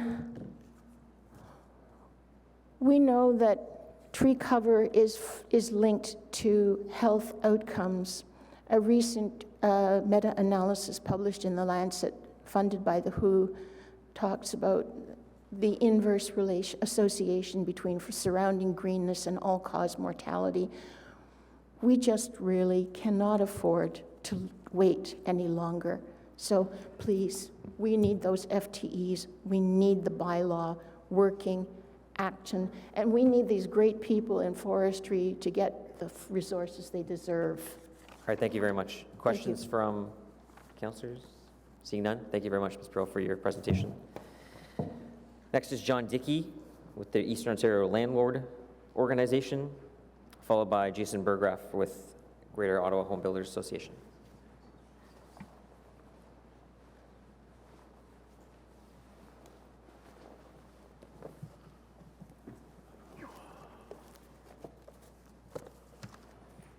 Thank you. So EOLA was here largely in support of the report. Our members do value trees. They improve the appearance of properties. They have absorbed greenhouse gases, reduce the heat island effect, et cetera. We are, again, in large measure, glad that the city is updating its tree bylaw. We did have one concern before hearing the submissions today, but let me deal with one that what occurred to me in the last 20 minutes.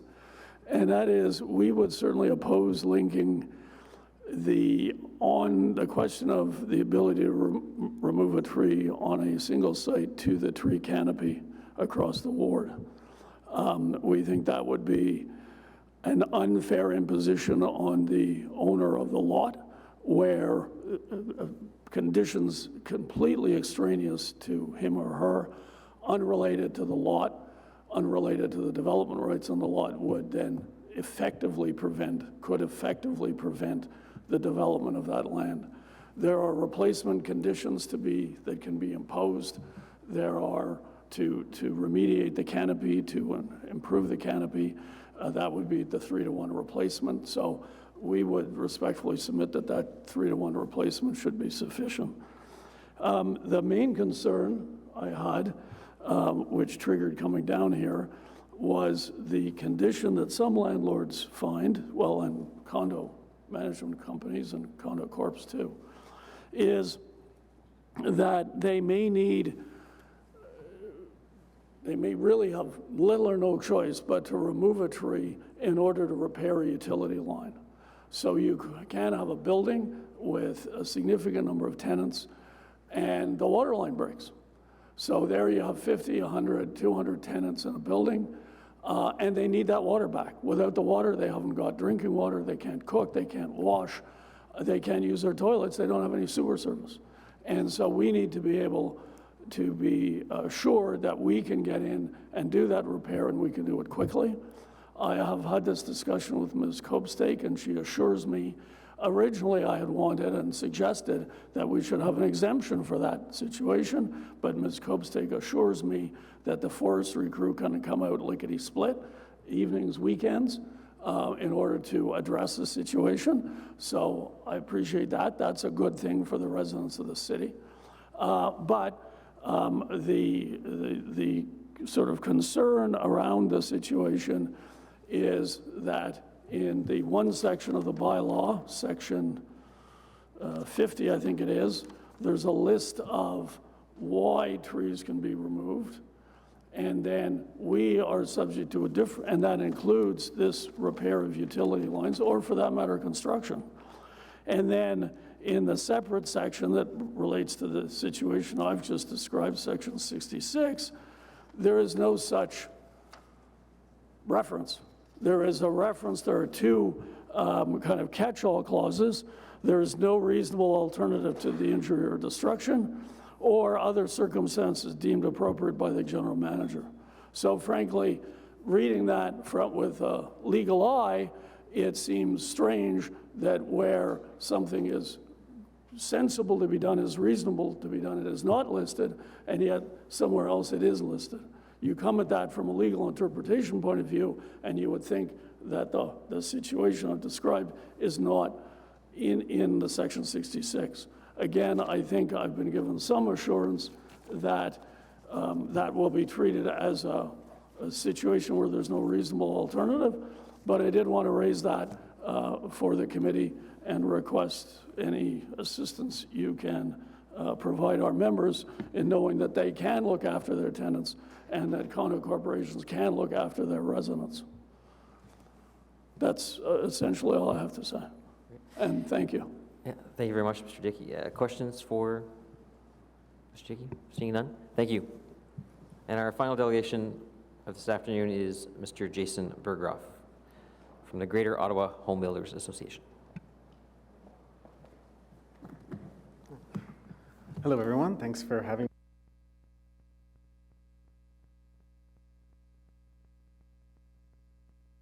Of efforts to modernize the bylaw and enhance the urban tree canopy. We support most of the proposals, including the 3-to-1 replacement ratio and considering trees earlier in the planning process. As you will see in our submission, there are a few issues that we've highlighted that require continued dialogue between city staff and the industry to resolve. However, we believe that the majority of these are process and implementation issues that can be worked on moving forward. As an example, it was the cap on the 5 trees. That was something that came out of discussions just last week. Throughout the consultation process, home builders have endorsed the principle of maintaining and enhancing the urban forest, but where retention is incompatible with intensification, then a proactive agenda of replacement and renewal is needed. Home builders support robust management of the urban tree canopy to ensure that the tree bylaw is effective. This must include assurance that the urban canopy feature a variety of ages and species. This monitoring function and reporting to the public on results is essential to inform decision-making moving forward. The development of multi-housing units in an existing neighborhood supports the city's intensification goals and in fact are critical to their achievement. Impediments to creating more infill homes will have a significant impact on the development of a variety of housing types and affordability across the city, 2 more goals of the official plan critical to maintaining and enhancing the livability of Ottawa. It's essential for the city to communicate strongly that intensification and protection of the urban tree canopy are not mutually exclusive goals, but in fact can be pursued in tandem. GOBA and its members remain committed partners to achieving these goals. Thanks very much. All right, thank you. Thank you for taking the time, and thank you for your involvement with staff on this policy development. Any questions from members of council? No, seeing none. Thank you, Jason. Appreciate it. Thanks. Oh, did you have a question? Oh, sorry. Questions for staff? Okay, Councillor Kavanagh. We're going to go right to that. Thank you very much. I'm very, very happy that we're moving forward on this. One of the first things I saw when I became a councillor was trees being taken down on infill properties and having that horrible, helpless feeling of not knowing what to do because it had already happened, and it was clear that something needed to be done like 10 steps back. And what this bylaw is doing is providing that opportunity to go those 10 steps back on future developments. We really, really need this. Queensway Terrace North, for example, was very hard hit in terms of promises made, because that was the other thing, is that developers could say they were saving a tree, but there was no teeth to it because their plans did not match what could be done. And having the intervention of a forester working with planning is absolutely essential. I am concerned about the, in terms of the the steps that we're going to do and why we can't do the 30 centimeters right away. I think there is concern there. It's already been expressed. How much more would it cost to implement that right away in terms of FTEs? Through you, Chair. So the calculations that we've done so far are for the full 8, and it's about just under $1 million, so like the upper $800,000-900,000. But of course, we've figured out 3 of those, and we still have, through this, between now and phase 2, we'd like to look at other cost recovery options. So once we decrease the diameter, we'll have more application fees coming in, so we'd like to look at that. So we can get back to you with a number on that, but in terms of the full 8, it was just under $1 million. There was comments that the fines are not really a problem, like somebody could just look at it as the cost of doing business if they felt that they just wanted that tree out of the way, and it wouldn't be that expensive. Would raising the fees help if we did do that in terms of hiring more staff, because we could use that money towards more foresters? Well, I think you're referring to the fines. Yeah, yeah. the fines. So the money from the fines, so we go through court for those fines, and the money comes back into the general city coffers for that, and doesn't come directly back to forestry for cost recovery in that way. Yeah, well, we can, but if we know that's on the books, we know that that's where it's coming from, and that's where it should be used. I have to ask this question, even though it's something that's already happened, because I've had a lot of trees taken down in my ward. I just wanted, Mr. Willis wanted to jump in on that, so just let. Okay. Yeah. Chair, I just want to offer council or committee some advice on this. We can never rely on fines as a source to pay for programs anywhere within the city. Those are not guaranteed, no guarantees the courts would do it. We typically apply the application fees, user fees, in order to do that cost recovery. And any fines that are received by the city go into general revenues of the city. It's a general line item, and that's true in every type of fine we're dealing with. Okay, thank you, because that's something that I will get asked, so I need to know that. I have to ask this question because of the massive tree loss that I have in Bay Ward right now, and it's related to Stage 2 LRT. How would these bylaws apply to such a project in the future? Would it apply at all? Well, for infrastructure projects, one of the things that we've been looking at through this project that we've been doing is that whole bit of considering trees as early in the process as possible. So we've been working with our infrastructure colleagues to ensure that forestry staff is included right at the very beginning, almost when the project charter is being made for the new whatever infrastructure project it is, so that forestry staff are included right then, so that they're involved in the design of the project. So it's not like they're sometimes at this point we've been brought, and I'm not referring to LRT specifically, but brought in sort of once the design's been done, and we're going to bring that early so that we can have impact on the tree aspect of things. So that gives us an opportunity to say, you know, if you move this slightly like this, we could, you know, possibly retain these 5 more trees or something like that, you know? So that's what we've been working on through this. And as we move into our processes in the winter, that's going to be a really key focus of our efforts, is working with our infrastructure staff. Also, we will be and this is one of the things we're going to be working with them on, is requiring the tree conservation report that we require for site plans and plans of subdivision to be submitted for those infrastructure projects as well. And so we're going to be working with, like I said, infrastructure staff on how that happens. And in a lot of those projects, it's done already. It's just a matter of making it more widespread. So, I mean, it's not quite finished, but Stage 2 LRT is pretty well, that's set because it was already set before. But what about Stage 3? Would you be able to save more trees in a project like that? So, Chair, I'll take this question. In these instances, there are separate project-specific environmental assessment processes that address all of this. The best practices that we're establishing through this bylaw will get translated into that, but the environmental assessment is ultimately the final document that dictates that, and both the impact avoidance and the mitigation strategies that come through those processes are what govern them. So the point you're making, the councillor's making, Chair, is that we need to get that information on the best practices over to the EA processes, which is part of what we intend to do. Okay, so that's still possible. That's good to know. My other question is and I hope the general manager will forgive me for asking this, is the power of the general manager, because there's lots of times he's mentioned throughout the document of having exemptions, and I just wanted to know what that looks like, because I know that that question will come up to me. So, Chair, under the existing bylaw and the new bylaw, both myself and Mr. Wiley have different, the general manager, which refers to both of us under different circumstances, are our positions, not us personally. And the staff, when an application comes through, in my case, it's further delegated to Mr. Herwire, and I believe Mr. Wiley does the same thing, it's delegated to another staff person. They don't make those decisions without recommendation of professional forestry staff, and they do all full-blown analysis, and the permits are signed on the basis of staff evaluation. What Ms. Copestake has shown you, which doesn't exist today, but will exist in the future, is some general guidelines out there, a bit more transparent to the public about, and the development community, about what we will accept and will not accept. And that's a lot of what the communications the next little while will do. And we think if there was a clearer understanding of what we're willing to entertain or not, it'll change the nature of the applications considerably. And I want to actually just correct something or clarify something that was sort of perhaps a misinterpretation in one of the comments. The diagram Ms. Copestake showed was not the building envelope, and you could just enlarge the building envelope and swallow more trees. It's the zoning envelope of where your buildable area is that's applied for in this situation.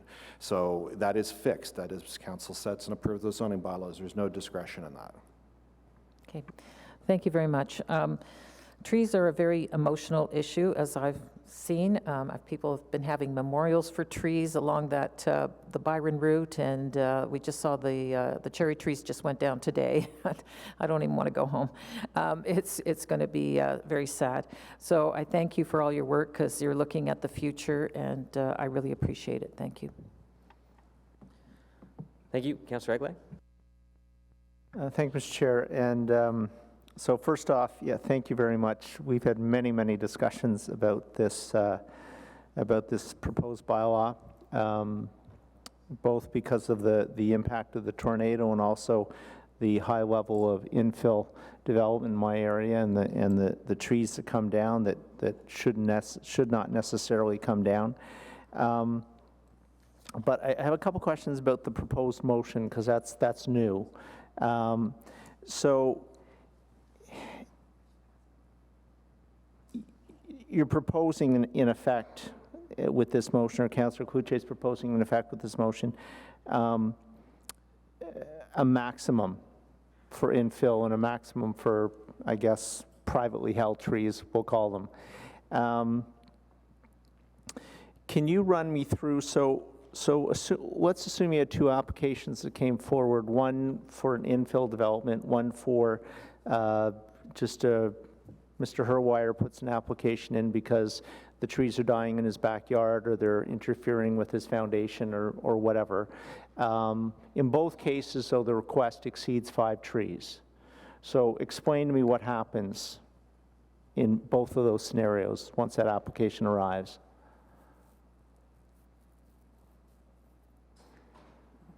This is sort of a difficult question, but I mean, I guess, in those cases, I mean, it's going to be very similar. I mean, if it's a situation where we're talking about foundation damage, then that sort of would have to be confirmed.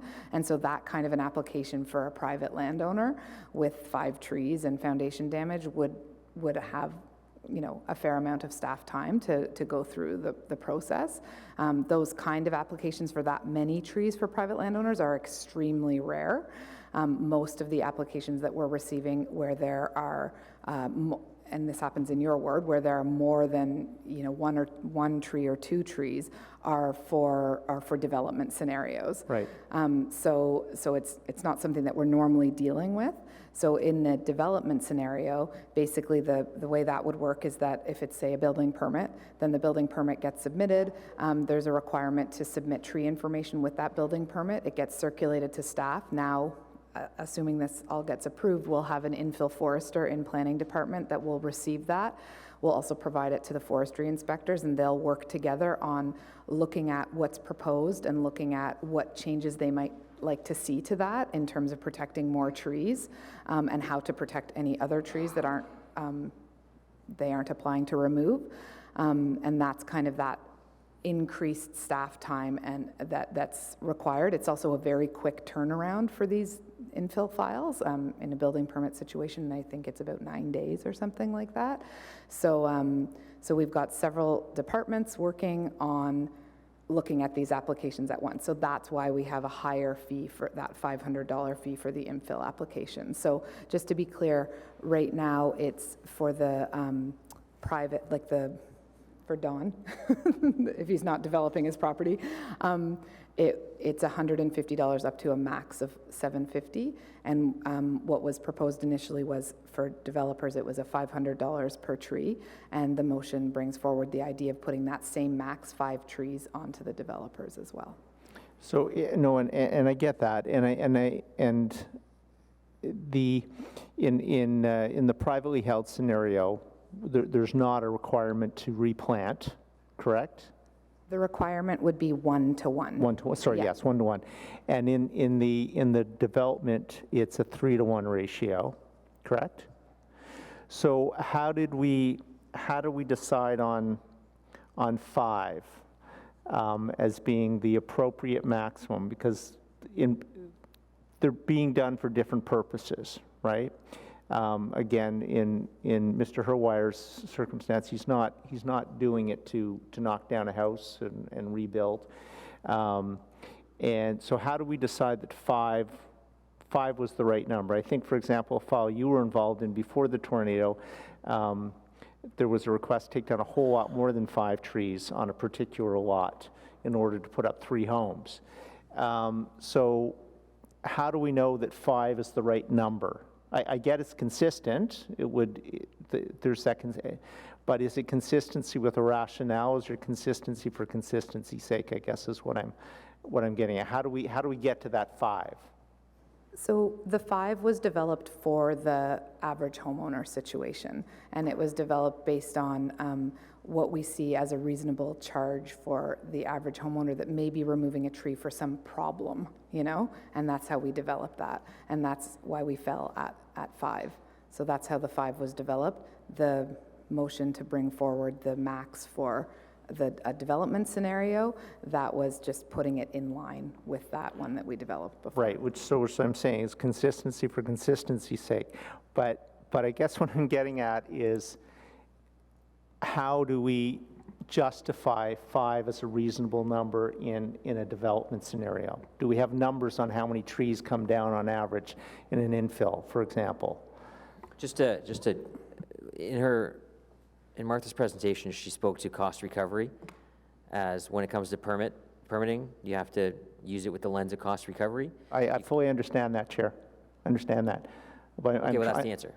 Well, I don't know that that's the answer, because I don't know if on average they're taking 5 trees down or if they're taking 15 trees down. So that's what I'm trying to get. And I think what staff's saying is that they don't know. The amount of work that goes into whether you want to take 5 trees down or 15 trees down is the exact same cost. So when you're making a permit fee on a cost recovery, if all of a sudden you charge whatever it is, $500 times 15, now all of a sudden you're making a profit off of your permit fees, which is not permitted under the Municipal Act. I'm fully aware it's not permitted. I'm just trying to, what I've heard so far, and staff's being as transparent as they can be in answering these questions, is that the 5 trees is based on a privately held home. I don't see a metric that transfers to a development. So I'm asking if we have any sense of how many trees are requested to come down in your average infill application. So we don't have that number, but you know, anecdotally we can say that it's much less, especially when we're dealing with distinctive trees at 50 centimeters. So in the average situation, it's much less. It's often, I would say, 1 or 2, maybe 3, that kind of thing. But like the chair says, it is a cost recovery consideration. Yep. No, I understand and that. So it is that thing where are we looking at kind of yeah, really a revenue off of Sure. asking for No, more and, and and I more. get that. And just one final question. So are you comfortable with the 5, keeping in mind the comment that you made earlier? You have a very quick turnaround on the development applications. You have to put more staff on it more quickly. So are you keeping all that in mind, which suggests that different resources or the same resources are being utilized more quickly? Are you satisfied that the 5 will provide you that cost recovery that you require? Yes, Chair. We felt, in terms of the level of effort required, that would be adequate. We'll obviously be monitoring that, but in terms of today, that's our best valuation in terms of the level of effort. Okay, appreciate that. Thank you. Thank you, Councillor McKinney. Thank you, Chair. I want to pick up on what Mr. Bevan from the Trees and Green Space Committee was pointing out about the specific rules for intensification versus the infill development. So could you explain what the flexibility on tree removals for developments, creating more units, what that means? And I do want to, I mean, I agree with the assessment that was made by the speaker that, you know, pretty much everything we're doing, hopefully, and it's what we're encouraging, is intensification. So anytime we're, you know, removing, you know, we're looking at our new R4 zone. So, you know, in the urban core, especially around transit, where we want people to live, we are intensifying even on small lots, and we're looking at even smaller lots. So how does that, could you just, yeah, give me some, what your thoughts were around that flexibility? Because I'm not sure that I agree with making the rules less stringent when we're adding units, even though I want to add units. But I want the trees too. So Right? I feel the same way. We like people, but we like them to breathe. It's a funny thing. No, I mean, I feel the same way as you, and I mean, that's sort of the biggest challenge with this effort and this initiative that we're talking about today, is that thing where we have these 2 important goals at the city, and one is to maintain and increase our urban canopy to keep, you know, maintain our resiliency into the future, and the other is to intensify for a lot of the other same reasons, you know, and so I mean, when we floated that idea as a possible way that we would, you know, implement some of these ideas, and we haven't completely determined exactly how that's going to work. Through the winter, we're going to be going through developing all of our processes and our decision-making processes, and so we, you know, it is still to be determined. There's been a discussion about the tying decision-making to the canopy cover targets, and that is something that staff intend to do over time once those canopy cover targets are set. And now that we have our canopy cover analysis done at a neighborhood level, we're going to be able to be looking at that moving forward when we set the targets, and so that's to come next year. And so that's one of the ways that we will work to balance those 2, you know, somewhat competing objectives of the city, is by looking at that directly. The other thing is that I feel, you know, so positive about the direction that we're going in terms of those sort of clear rules that we put up there, and like we've said, it's a case-by-case basis, but you know, the message is that Ottawa's getting tough on trees, is what I've been saying, you know, and we do expect to be implementing this in a different way than we were implementing it before, and so there are going to have to be some tough decisions that are made, and we're going to have to figure out how that plays out with these 2 competing values.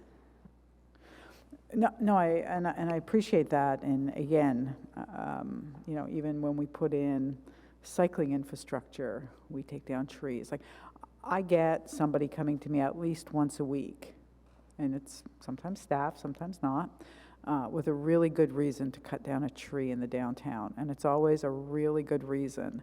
And I argue back very hard, and I fight against it, and sometimes I win. But it's, you know, when we consider everything else that we're doing, trees are often, you know, again, they get that last priority. And I just want to make sure that this language is not setting up trees as that last priority, because we do want intensification, we do need more units. It's the whole, I mean, it's part of housing and affordability, I get that. But it can happen in a lot of places, but, you know, so I guess what I'm hearing from you is eventually, soon, I hope we'll have canopy targets, and they will help us to establish where we are inflexible. Is that kind of sum it up? And that will be one of the ways. Another thing is that we, with sort of this education piece, this continued education on the value of trees, and it, you know, we've been laughing because it keeps morphing over my career how we've educated and what values we think people are going to grab onto, you know. But you know, trees can be a great benefit to infrastructure projects, to development projects, and we want to keep pushing that forward so that we can see how, especially in these like dense and, you know, I live right downtown, you know, often harsh environments, how we can incorporate trees into these developments in unique ways. So I think that education piece is really important too, and you know, look to see a change over time. I think we'll probably have growing pains in the first year in terms of how we're doing this, you know, but hopefully with, like I said, with those clear rules, we're going to see a change over time where if that's kind of the baseline, then come back to us with different kinds of plans eventually. So maybe I could, if I could put to you a specific example, and one that's that has been quite troublesome, and just tell me if what we're looking at today will make a difference going forward. So we are near LeBreton Flats, near where the new library is going in. We are changing that roadway, Albert and Slater. We're, you know, taking out Slater. We're making Albert and Slater two ways. The library is going in just below the escarpment. And there's right now a multi-use pathway, and there are many wonderful, there are about 10, 15-year-old trees running along the multi-use pathway. I think you probably know where I'm going. So, because I'm going to fight for those trees forever. I will eventually chain myself to them if need be. So you've got all that, those wonderful trees that have been there 10, 15 years. They're just giving us some nice canopy, because new trees give us nothing for 15 years, right? Like nothing. You make it 3 to 1, you make it 100 to 1. Actually, I did have the federal government once give me 100 to 1 trees for taking down 4. So those trees are slated to come down.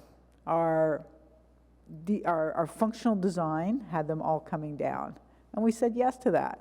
I said no. But would this bylaw protect those 30 trees that are 10 to 15 years old? Would we find a way, when we say yes to this today and at council, to protect those trees? Because if we don't, we have not gone nearly far enough. I guess one part of this, what Tracy just mentioned to me, is that aspect of getting in early on the functional design. And obviously this is it's a difficult one. It's an area that's been in such massive flux over the last 10, 15 years, and those trees got put in when they got put in. I haven't been a part of the project, so I'm not totally certain. Not blaming anyone here. What's that? So I'm not blaming anyone here. Yeah. I know who to blame.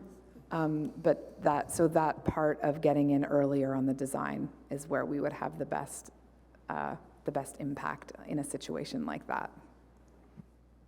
Okay, I'll leave it there for now. I've got a few Councillor, I would years. just like to add, our general manager here has been avidly communicating to our partners in infrastructure, to our partners in building code services. So big kudos to Mr. Willis, and that communication is happening internally. So this should be resonating with people. This shouldn't be new. Well, that was only a few months ago, so lots of work left to educate our own staff. I'll leave it at that. Phase 2, the 50 to 30 centimeter, I get that it'll take a few extra months to come up with the funding that we need, but what's stopping us from putting that in place today and just saying, like, that's the rule, don't cut them down? So Chair, the simple answer is it is the staffing and financial resources, plus we need lead time to do the education, even advise people of this. We can't just throw a new system of fairly significant change and flip the switch overnight. We care deeply about getting these new rules in place. Even if we had the ability to jump right to the phase 2 right away, we would still need a lead up time. So the difference in time we're talking about is a few months. And we do intend to bring forward these matters in the next year's budget to address the remaining resources gaps. And I just want to, thank you for that. I just want to just ask about the example that Mr. Dickey had brought up about the utility repairs and Schedule 66 and just the difference in wording.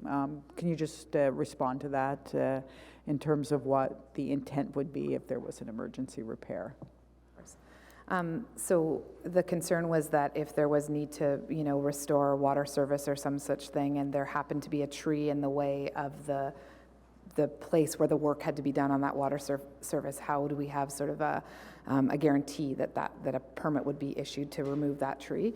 And we're not here to be unreasonable about anything, and there are in that section 66 that indicates why a tree permit may be issued. It's clear that well, number one, it says to the discretion of the general manager, but it's also clear that if there's no reasonable alternative to the destruction or injury of the tree, a tree permit may be issued. So it's clear in a situation like that that a tree permit would be issued for that. And I will also add that one could argue that if a tree is posing a threat to public health and safety, it's exempt from the bylaw, and there isn't a requirement to get a permit. So this would, when we have had these windstorms, when the tornado came through, the trees that were damaged and hazardous or a threat in some way, there was no requirement for people to wait in some sort of a queue for a permit for removal.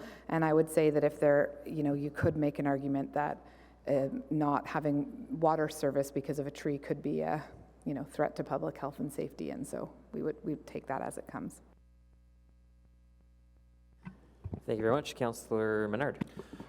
Thanks very much, Chair. So thank you for the report and all the work you've put in and the work with stakeholders. This is making a lot of positive steps forward. There's fantastic things in here. There's more to be desired on certain aspects, and I'm confident that when you come back to report to us, we're going to see some more action that you've talked about, and also other stakeholders and incorporating their feedback into that next report. And so with that, I just have the direction that we had talked about previously associated with that, the tree canopy targets.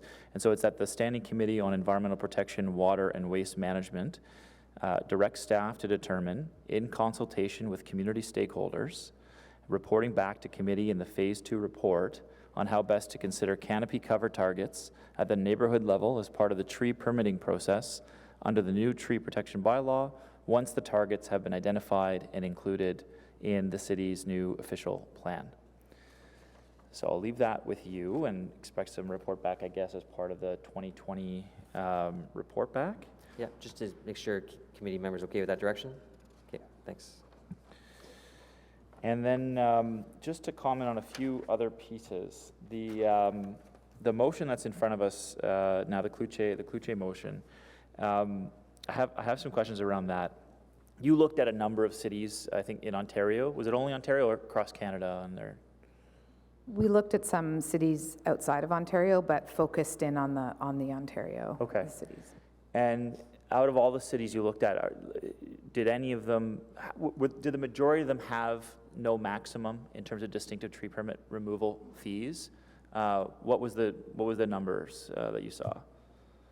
Yeah, the only one that we came across that had a maximum was London, Ontario, and they have a much lower permitting fee schedule than we're going with. But the others that we based ours on, so Toronto, Oakville, there was no maximum for those development scenarios. Okay, that's good to know. The majority of them that you looked at, there was no maximum.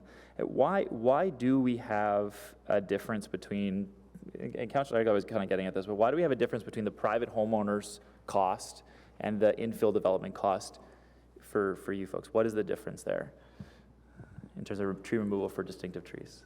The first thing is the level of detail that, for an infill development application, the level of detail that we have to go into in terms of what is proposed to happen on the site. So we have all of the plans that are submitted, and we have to look at all of those plans and review all those plans and understand the implications of all of those plans, as well as the tree aspects. And then, of course, you know, we also have a big role to play in convincing to retain trees, and that, you know, that's time and that's effort as well. In the scenario where it's the average homeowner removing a distinctive tree for some reason, whatever it may be, the report that's required to be submitted is an arborist report, and it often has, it doesn't have to have as much information because the complexities of the proposal are so much smaller, you know? Okay. And so, so basically those are implemented by our forestry inspectors. They receive the arborist report, which is usually, you know, a page, less than a page, just indicating why the tree is proposed for removal. And that's a visit to the site, and there you go. So it's basically that staff time, cost recovery for that staff time. Okay, so there's more staff time required to review the infill applications than there is, say, a private homeowner that may want to put in a pool or something else like that. Okay, that makes a lot of sense. In terms of the sort of permitting under the Municipal Act piece of it, for a long time we've been undercharging for removals of trees. Right? Was it $100, I guess, for a distinctive tree for removal? So we're way behind the cart, I guess, on this one. We've been really undercharging. We've been seeing the removal in our within the Greenbelt area in urban core of up to upwards of 50% or 58% of our canopy. There was something you wrote in the staff report, again, related to the motion that's on the table, and it says that related to London, Toronto, Oakville, and Kingston, the increase in the application fees is also can act as a disincentive for removing trees. So in your view, if we do set a cap limit of those 5 trees in total, would that not be kind of in opposition of the disincentive we're trying to create, in some cases, for tree removal? It absolutely could be. And like I said earlier, we are not often seeing application for that many trees. Right. So in that case, it wouldn't, you know, it wouldn't, but yes. Okay. Chair, if I may, on the fees, keep in mind that at budget time, we can recommend an increase to those fees. So in the 2021 budget submissions, if staff find that the fees and the capping isn't working for us, we can recommend a change to that.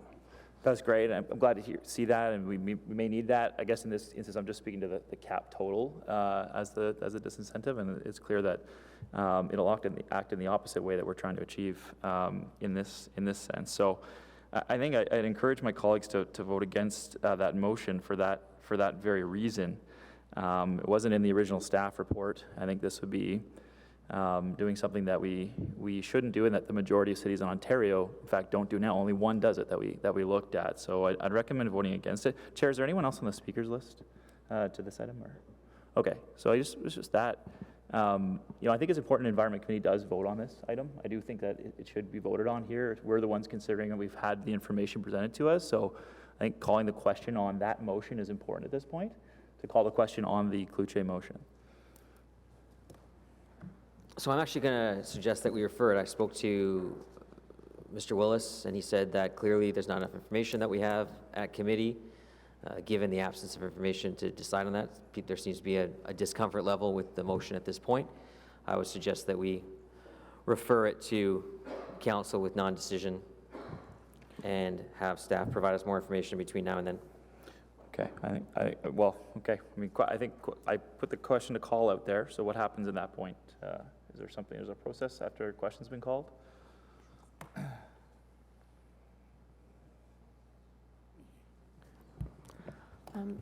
Mr. Chair, appreciating I haven't been here all afternoon. If a motion is brought forward to refer this motion to council without a recommendation, it would be before council at its January meeting with a recommendation that council consider it. So moved and seconded, it could be put on the floor for approval at that time, and between now and January 29th, there would be an opportunity to get additional information from staff if needed. Okay. So yeah, in this scenario, I've said I'd like to call the question. Then we've said we want a motion to refer after that point of time. So if someone has to put a motion on the floor to refer it, and then we have to vote on that first, or are you saying that we would call the question, vote on the actual motion first, and then come back to, well, I guess we wouldn't refer at that point. Mr. Chair, my apologies for missing that. Has the question been put, Mr. Chair? Councillor Menard had just suggested the question be put.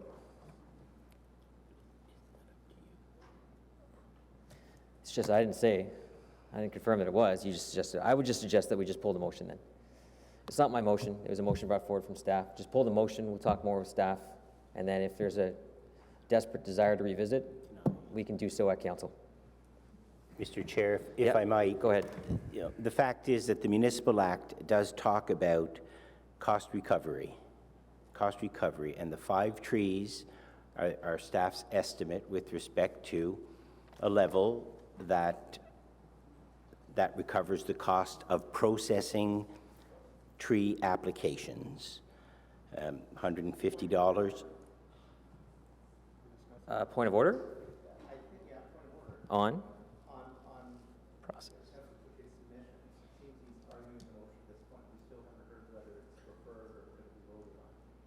Well, I just suggested that it be withdrawn. He's the mover, so I was he's just speaking going to his get to motion. that. And on the basis of the fact that we appear to require more information with respect to the costs and the cost recovery aspect as mandated by the Municipal Act, on that basis and on the advice of staff, I would move to withdraw the motion. I accept that.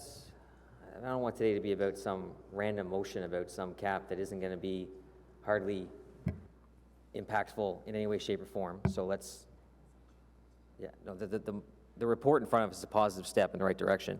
Let's not get bogged down with a minor technical motion. Okay, other questions from Councillor Menard? No, the motion was withdrawn. Okay, thanks very much. So I presume the full report will go forward. So thank you. I'm just very happy to support this report today. Thanks for all your work. All right, thank you. So, no further questions? Oh, Councillor Rockington.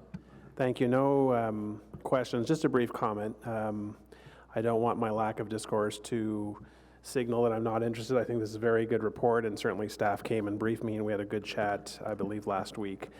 I think there's, the macro level side that can be argued, the importance of course, urban canopy and all the environmental benefits, which I won't repeat. We've had a good discussion at this committee today and prior today about the urban canopy, but also the micro level benefits in urban neighborhoods in particular, and the value of trees. We've seen some of the delegations. And I was quite shocked the last term of council when we would see the impact on some communities. I believe it was in Westboro, Councillor Leeper's ward, about infill development and the impact that those developments were having on trees, which may survive the actual construction, but because of the impact on the roots or just the whole shock to the tree or trees, that they eventually don't make it, and the need for much stronger teeth, much stronger bylaw. Certainly when I go door to door campaigning and you meet thousands of people at once, there were horror stories, especially in 2014, about trees, prominent trees that have been lost in the community. And I get to benefit because I'm starting to get the infill that we've seen in other wards, and so I'm going to have the protection that other wards have not benefited from.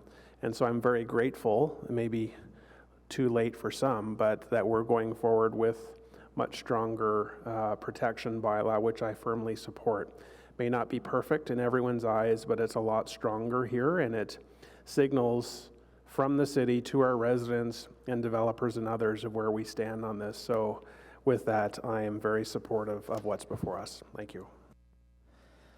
Great, thank you for those remarks, Councillor Rockington. So the report in front of us is that the Standing Committee on Environment Protection, Water and Waste Management recommend the Council, 1, approve the proposed tree protection bylaw in the form attached as documents 1 and 2 and as described in this report. 2, approve the proposed application fees attached in document 2 as Schedule D of the proposed tree protection bylaw and summarized in document 5, fee schedule. 3, approve the phased approach to the implementation of the tree bylaw review as described in this report. 4, direct staff to report back with phase 2 amendments to the tree protection bylaw as described in this report in Q3 of 2020.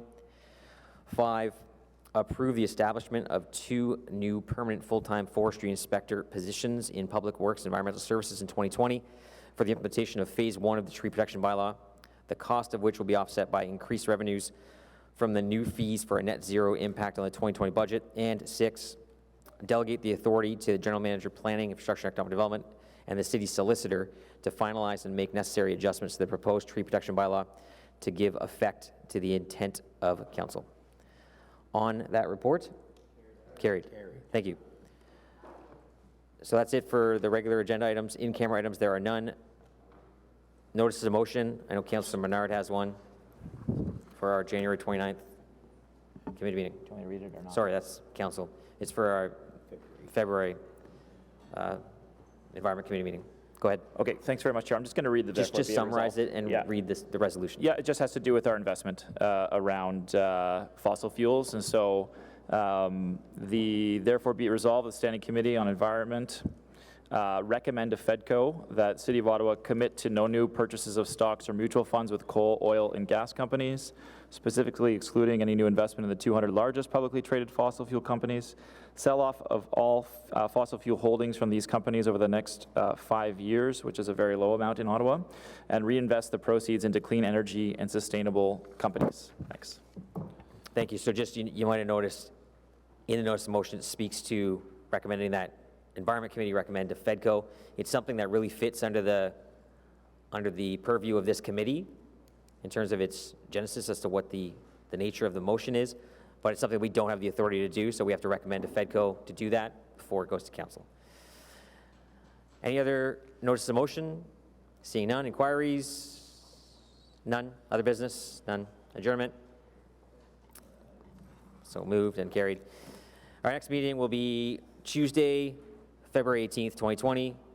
Merry Christmas to everyone. Unless you happen to be on the Transit Commission, then good luck tomorrow.